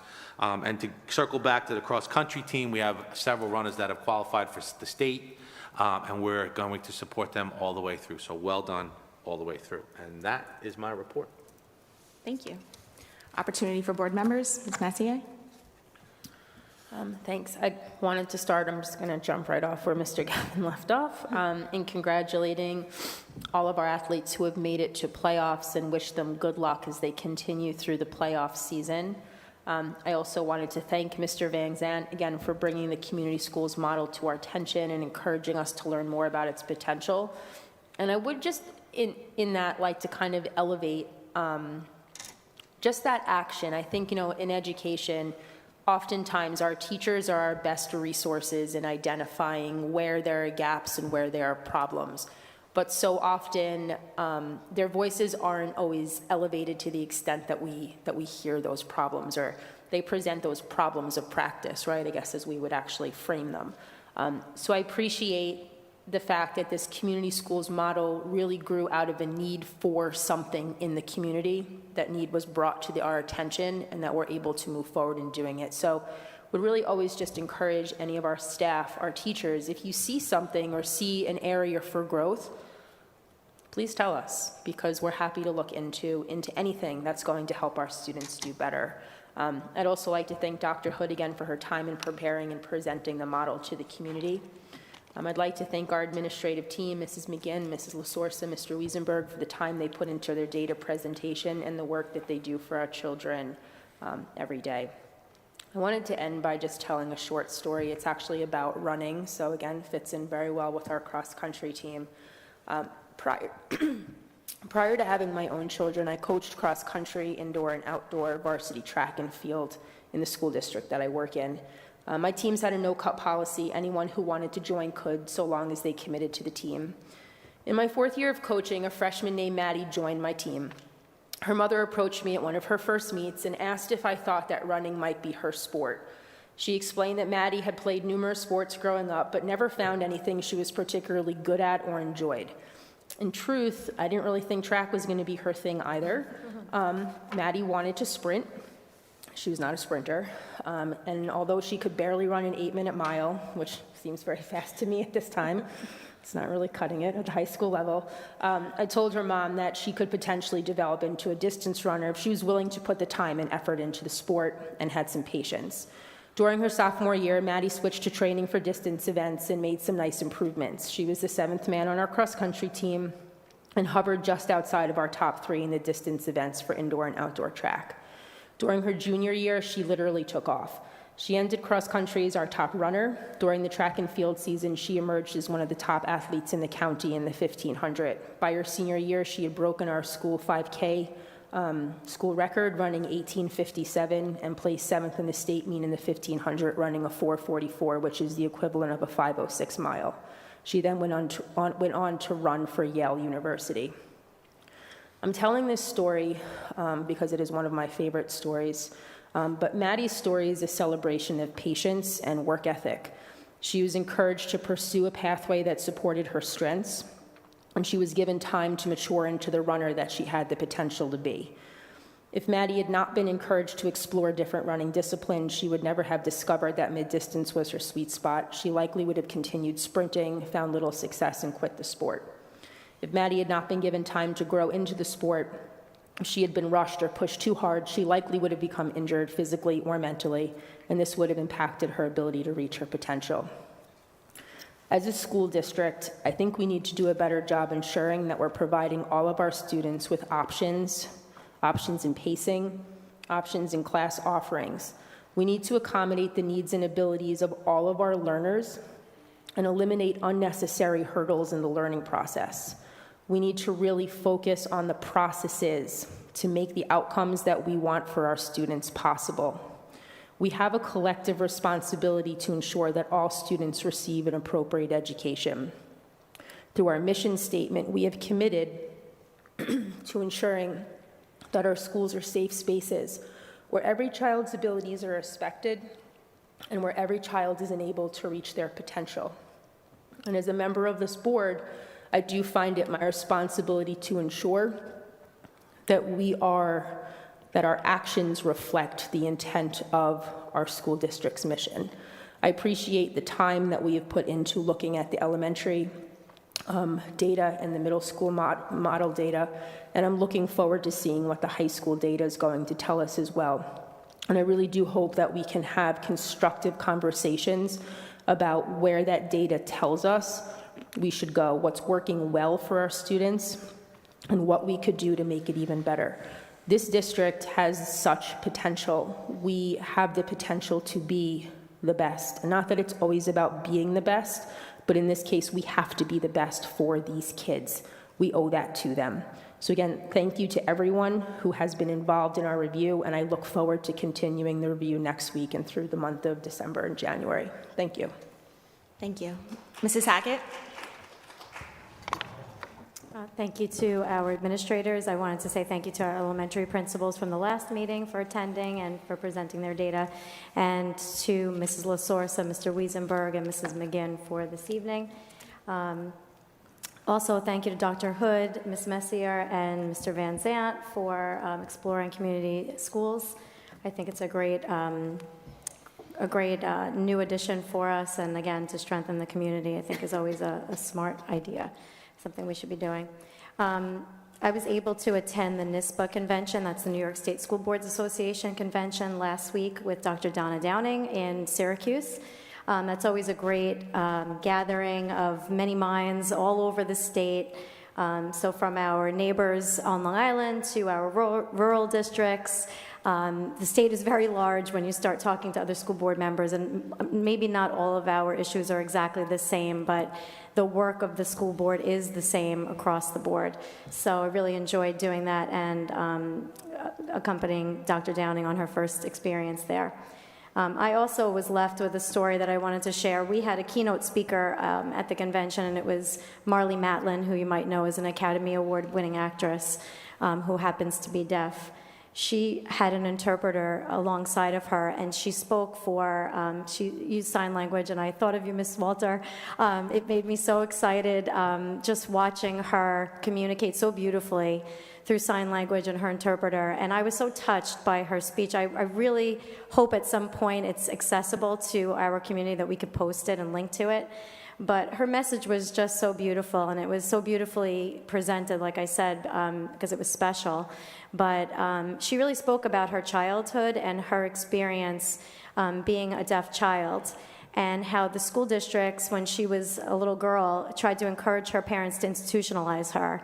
And her parents wanted nothing to do with that and felt that she could be with other children, and she should be with other children, and she should be afforded the opportunities that everybody else could have.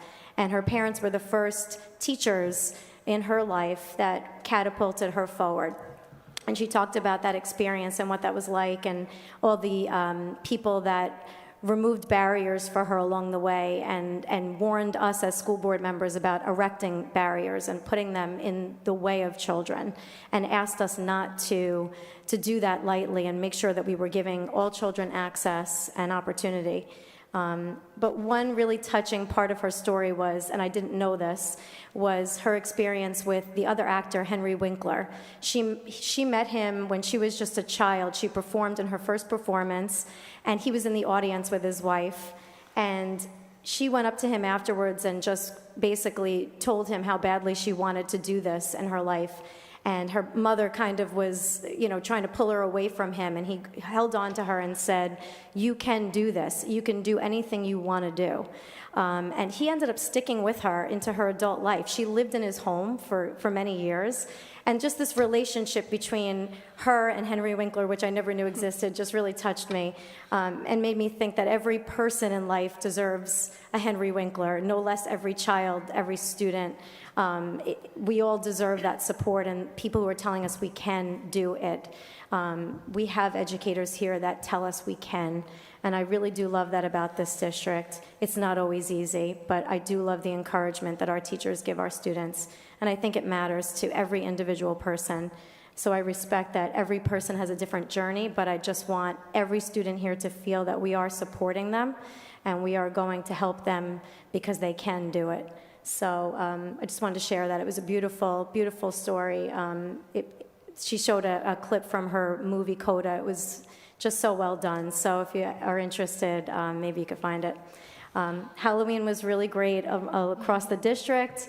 I loved seeing the little people. I missed having little people this year, but thank you to all the schools for all of the wonderful celebrations they put on and the happiness they bring to the kids' lives. Mr. Gavin, I was really proud to go to NISPA and talk about the wonderful things you're doing in the district and just the sentiment you've captured here. It made me happy to be able to be so proud of what we've done, and I wanted to say thank you to you because you made it really easy to represent Rockville Center. So thank you for everything you've done. Thank you. Madam President, could I say, Mrs. Hackett gave I was there the entire weekend, and she gave one of the finest presentations I've ever seen and one of the best of the entire weekend. Oh, thank you. Thank you. I was waiting. And she did Rockville Center proud. Thank you. Absolutely. Game on, I love it. Thank you to everyone who took time to fill out our climate survey. Thank you again to Ms. Messier, Dr. Hood, and Mr. Van Zandt for attending the Albany conference and bringing that information back to share with us and our community this evening. Thank you to Dr. Downing for attending the New York State School Board's conference in Syracuse, and of course to Mrs. Hackett for your amazing presentation and for sharing your knowledge with other boards, and your expertise will undoubtedly help them in their service to their districts. So thank you very much.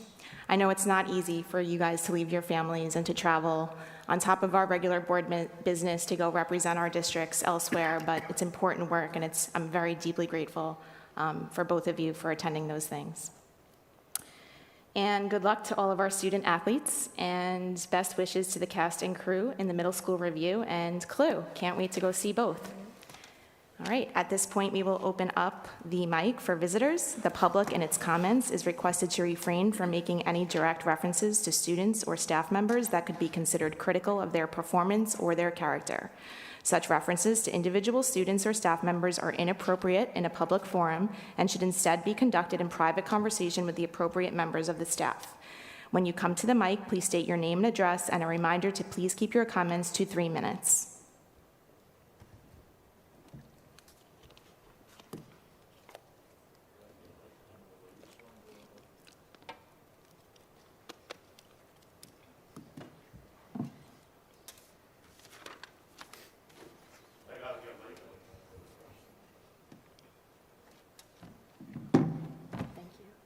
I got Jeff Greenfield, citizen taxpayer, 53rd year, attending school board meetings, Yuba Court, life member of PTA. The 2 missing school board members, they didn't take advantage of the new resolution you made so they could do it remotely? No.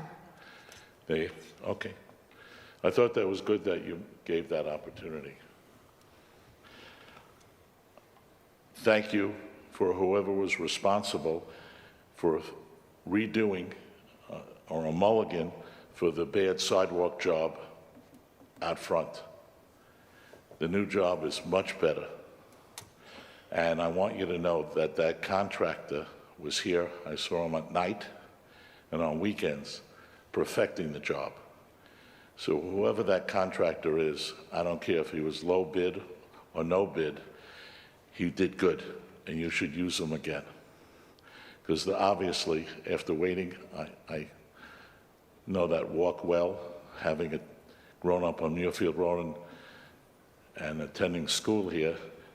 Since 1955, it was never redone, and it needed it badly, so thank you. On the agenda, there's an item that I think needs some explanation that you're going to vote on action item. And I'd like to know about the corrective action plan with respect to the management letter comments related to the financial statements for the year ended June 30th, 2022. I was hoping I would see some more details left outside as way of an explanation to the tax-paying public.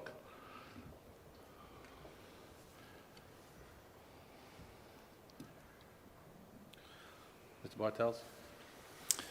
Well, that is on for today, and it's going to be posted on the district website. Okay, what is it? It's a corrective action plan for the audit findings, which I believe was very minimal. And when is that going to be posted? Tomorrow. Shouldn't it be posted before the board votes on it, so the public can know and make some comment, instead of having it come up after the fact? The process has been, the board has been briefed on the action plan. The board has agreed to the action plan. It goes on, that's done in exec. And then after that, it comes to the public right here for the vote, and then it gets publicized after it is approved. That's the process. Okay. You're almost at 3 minutes. I also want to discuss with you That's 3 minutes, I'm sorry. the legal settlement That's 3 minutes, Mr. with Greenfield. respect to the hiding behind the, I'm sorry, your time's up. I want to give you 22. I think it's really poor that you won't let me go a little further. I've been more than generous with you in previous meetings with your time, and time is up. I have 22 opinions from the Committee on Open Government that you can't hide behind a non-disclosure, and that you have to provide to the public. I'm not discussing that. I want to just provide it for you. I don't need it, thanks. You can give it to your attorney. You can, thank you. Would anyone else like to come up to the mic? You can give it to him. Thank you.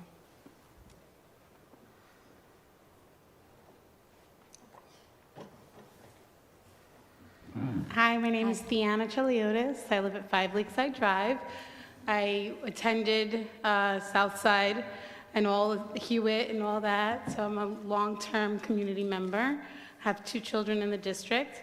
I just wanted to say, like, listening to everybody's presentation, I'm really excited to see what's going to proceed with all the investigations of the numbers, community schools. I actually have been a director of community and school programs, so I know that role very well, and I'm just excited to see what's going to happen next. Certainly, you know, the inclusion model, supporting our high school students, addressing differentiated instruction for our students. I work in a school district, so I have a lot of things to share if anybody ever wants to collaborate. Our district has a food, after Sandy happened, we created a food bank for our families, and we created a program to safely give families in the area ability to pick up food. And we use our students in the building as the people that really help give to the community. So, you know, the Thanksgiving food drive, 9th graders are going to be in charge of getting mashed potatoes, and 10th graders will be in charge of getting boxes of hot chocolate. And we really, as a community, come together to really help one another and support each other. So I see you guys really investigating and doing those things, and I'm really excited to see what's going to happen next. So thank you. Thank you. Thank you.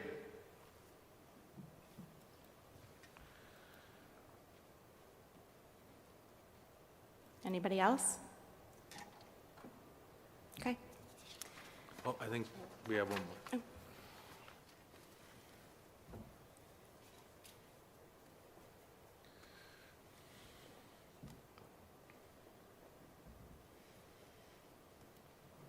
I thought there'd be a longer line. Just two quick things. Putting good ideas to work that we know will benefit the students, that's the measure of great teamwork and a great district.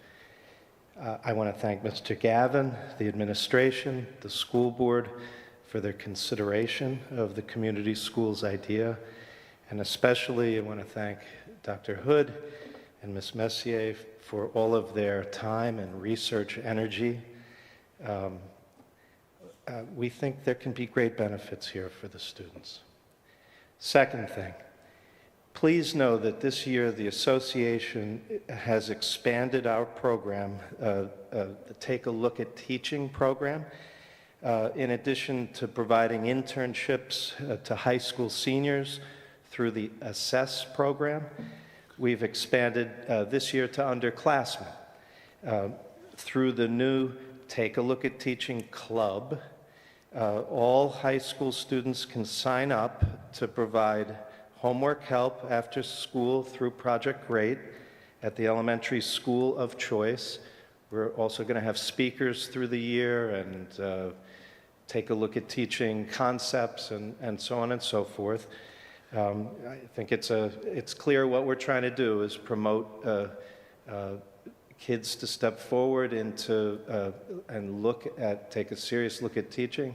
There's a teacher shortage in the nation, and so we're being intentional about this.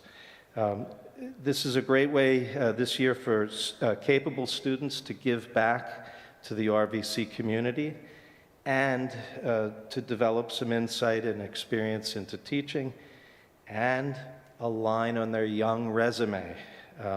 This is a nationally branded idea with a local opportunity. So I urge any high school student with an afternoon available and the desire to help elementary school kids take a step forward and learn, please contact Ms. Cohen at the high school. That's it. Have a great night. Thank you very much.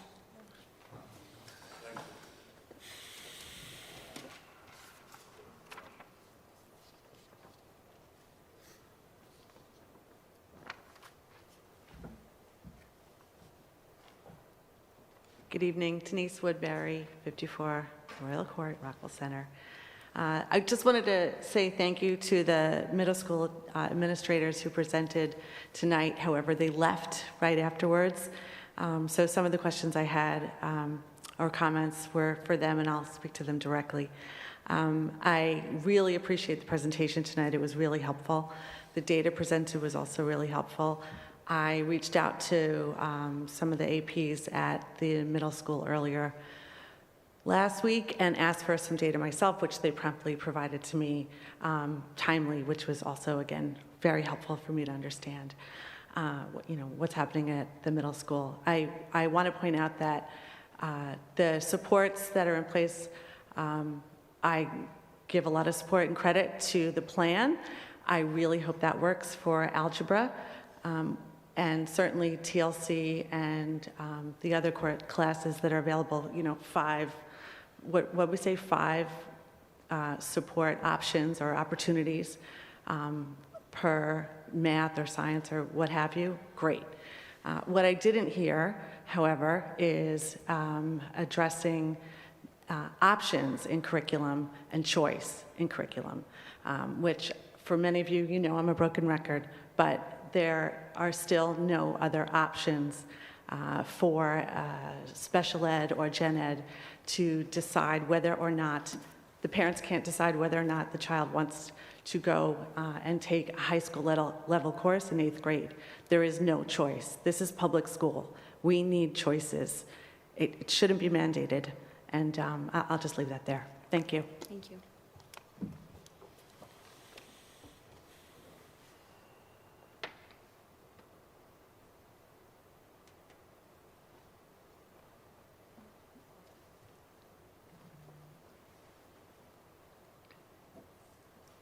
Good evening. Thank you all for just giving me an opportunity to speak. I was going to send it in an email, but I thought it's something that could benefit people from hearing in public. There are many others that I'm sure have sent in emails. about going over stats and methodologies that will back up why our model at the middle school isn't working. I would like you to now look at it from a more personal lens. I no longer have a middle school age child. I don't have to be here to support this argument. However, I would like to see changes implemented so no child has to endure what my child did. My daughter is visually impaired and her condition is very rare. When presented with grade-appropriate subject matter in 6th grade, she was a 90 student. Fast forward through the learning loss of COVID and bring on 8th grade and advance for all. She struggled, she felt defeated, she failed, and in turn, she gave up. She withdrew from her community peers, felt less than, and suffered emotionally. Not only did she stop trying in math and science, but her overall academic effort suffered. While this is not all attributed to 2 classes or science and algebra, it was a large piece of the puzzle. She was in support classes, she was in resource room, but it was not enough. She was not emotionally or physically ready for high school level classes. I bring up the physical piece because that is part of it. Visual impairment and cognitive development are related, especially in areas of math and science. It does not mean she doesn't have the ability to master these skills. It simply means with her impairment that part of her brain was not matured yet. She was simply not ready for these classes. She needed more time and growth to get to that level. Hence, we should have a choice. My daughter has an above-average verbal acuity, and her overall IQ is at or above average. She should not have been failing, yet that's where we were. When the Regents rolled around, she had given up. Just going to school had become a daily argument. My entire household was struggling. We still are, but thankfully we're coming out the other side. As expected, she failed the Earth Science Regents with a 36. Keep in mind, passing last year was only a 40, which in itself is laughable because that is nowhere near a point of basic comprehension of the subject material. When the middle school called to inform me the morning of graduation, I was told summer school would not be a good option for her, she would not get much out of it, and that I should get a tutor instead. I asked, does she even have to take it? To which I was told yes. When I was asked what if she fails again, I was told we can discuss that if it happens, but that she would have another opportunity to take it in January. Keep in mind, I wanted to send her to summer school partly to teach her the consequence of not trying and giving up. Yet why would I send her to a place that I was told would not be a fit and wouldn't have the proper support in place on a daily basis? Having done my own research, I knew that there would have to be a section of Earth Science in 9th grade. Why have the failing grade from 8th grade on her transcript? I knew the best solution for my child was to retake the course as a freshman and start with a clean slate, so to speak. Yes, this is not advertised by administration. I was led to believe that it wasn't an option, which explains the extremely small class she is in this year. At first, she was upset and worried about the social stigma of being behind in science. I assured her no one would even realize. She came home last week with an 82. She was so proud, she put it on the refrigerator, professing this was the highest grade she'd ever achieved in Earth Science. We are by no means out of the woods and excelling yet. She doesn't have the proper basis and tools from last year to build on, but we are on our way. The support and staff at the high school have been wonderful. However, the current system at the middle school is failing some of our children. We should not be paying hundreds of dollars a week in tutors. Our children are not all the same. They're all different and require different options and opportunities. I don't care how much support is available. Some children are simply not ready for a variety of reasons, and that is okay. No matter what these reasons are, they should be given a choice. Thank you. Thank you. Thank you. Thank you.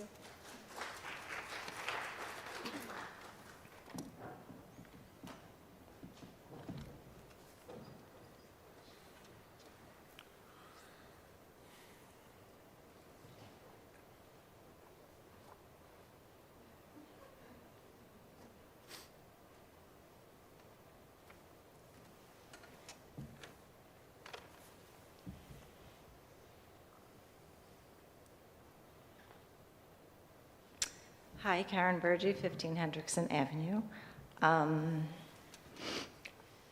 Thank you for a wonderful presentation tonight. I appreciate all the presentations that you're doing. I appreciate that we can agree that the middle school is a special place for most children. But I do want us to look at all of the children, and I want to put a different perspective on it for a second. Middle school for the struggling kid. There's hard work, there's many, many extra hours, there are missed opportunities, missed extra activities, missed elective classes, missed social events, there are unnecessary arguments, there's stress, there's disappointment, there's frustration, there's heartache, there's tears. It is painful and it is difficult, and there is no choice. We need choice for our kids. It's not all the kids, but there are kids who need choice, and we can do it, and it doesn't have to be tracking, and it can be done in a way that is not an open door for everybody to do it, but we can do it, and we can do better, and that's all I ask. Thank you.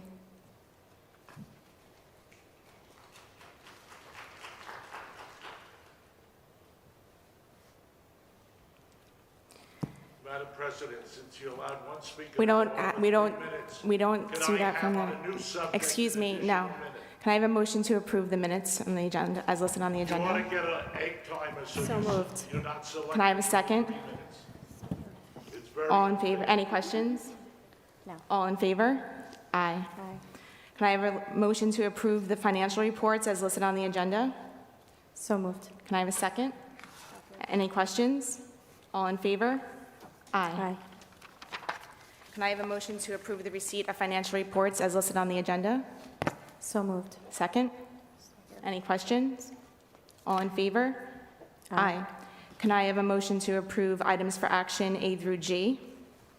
So moved. Second? Any questions? All in favor? Aye. Aye. Can I have a motion to adjourn? So moved. Second? All in favor? Aye.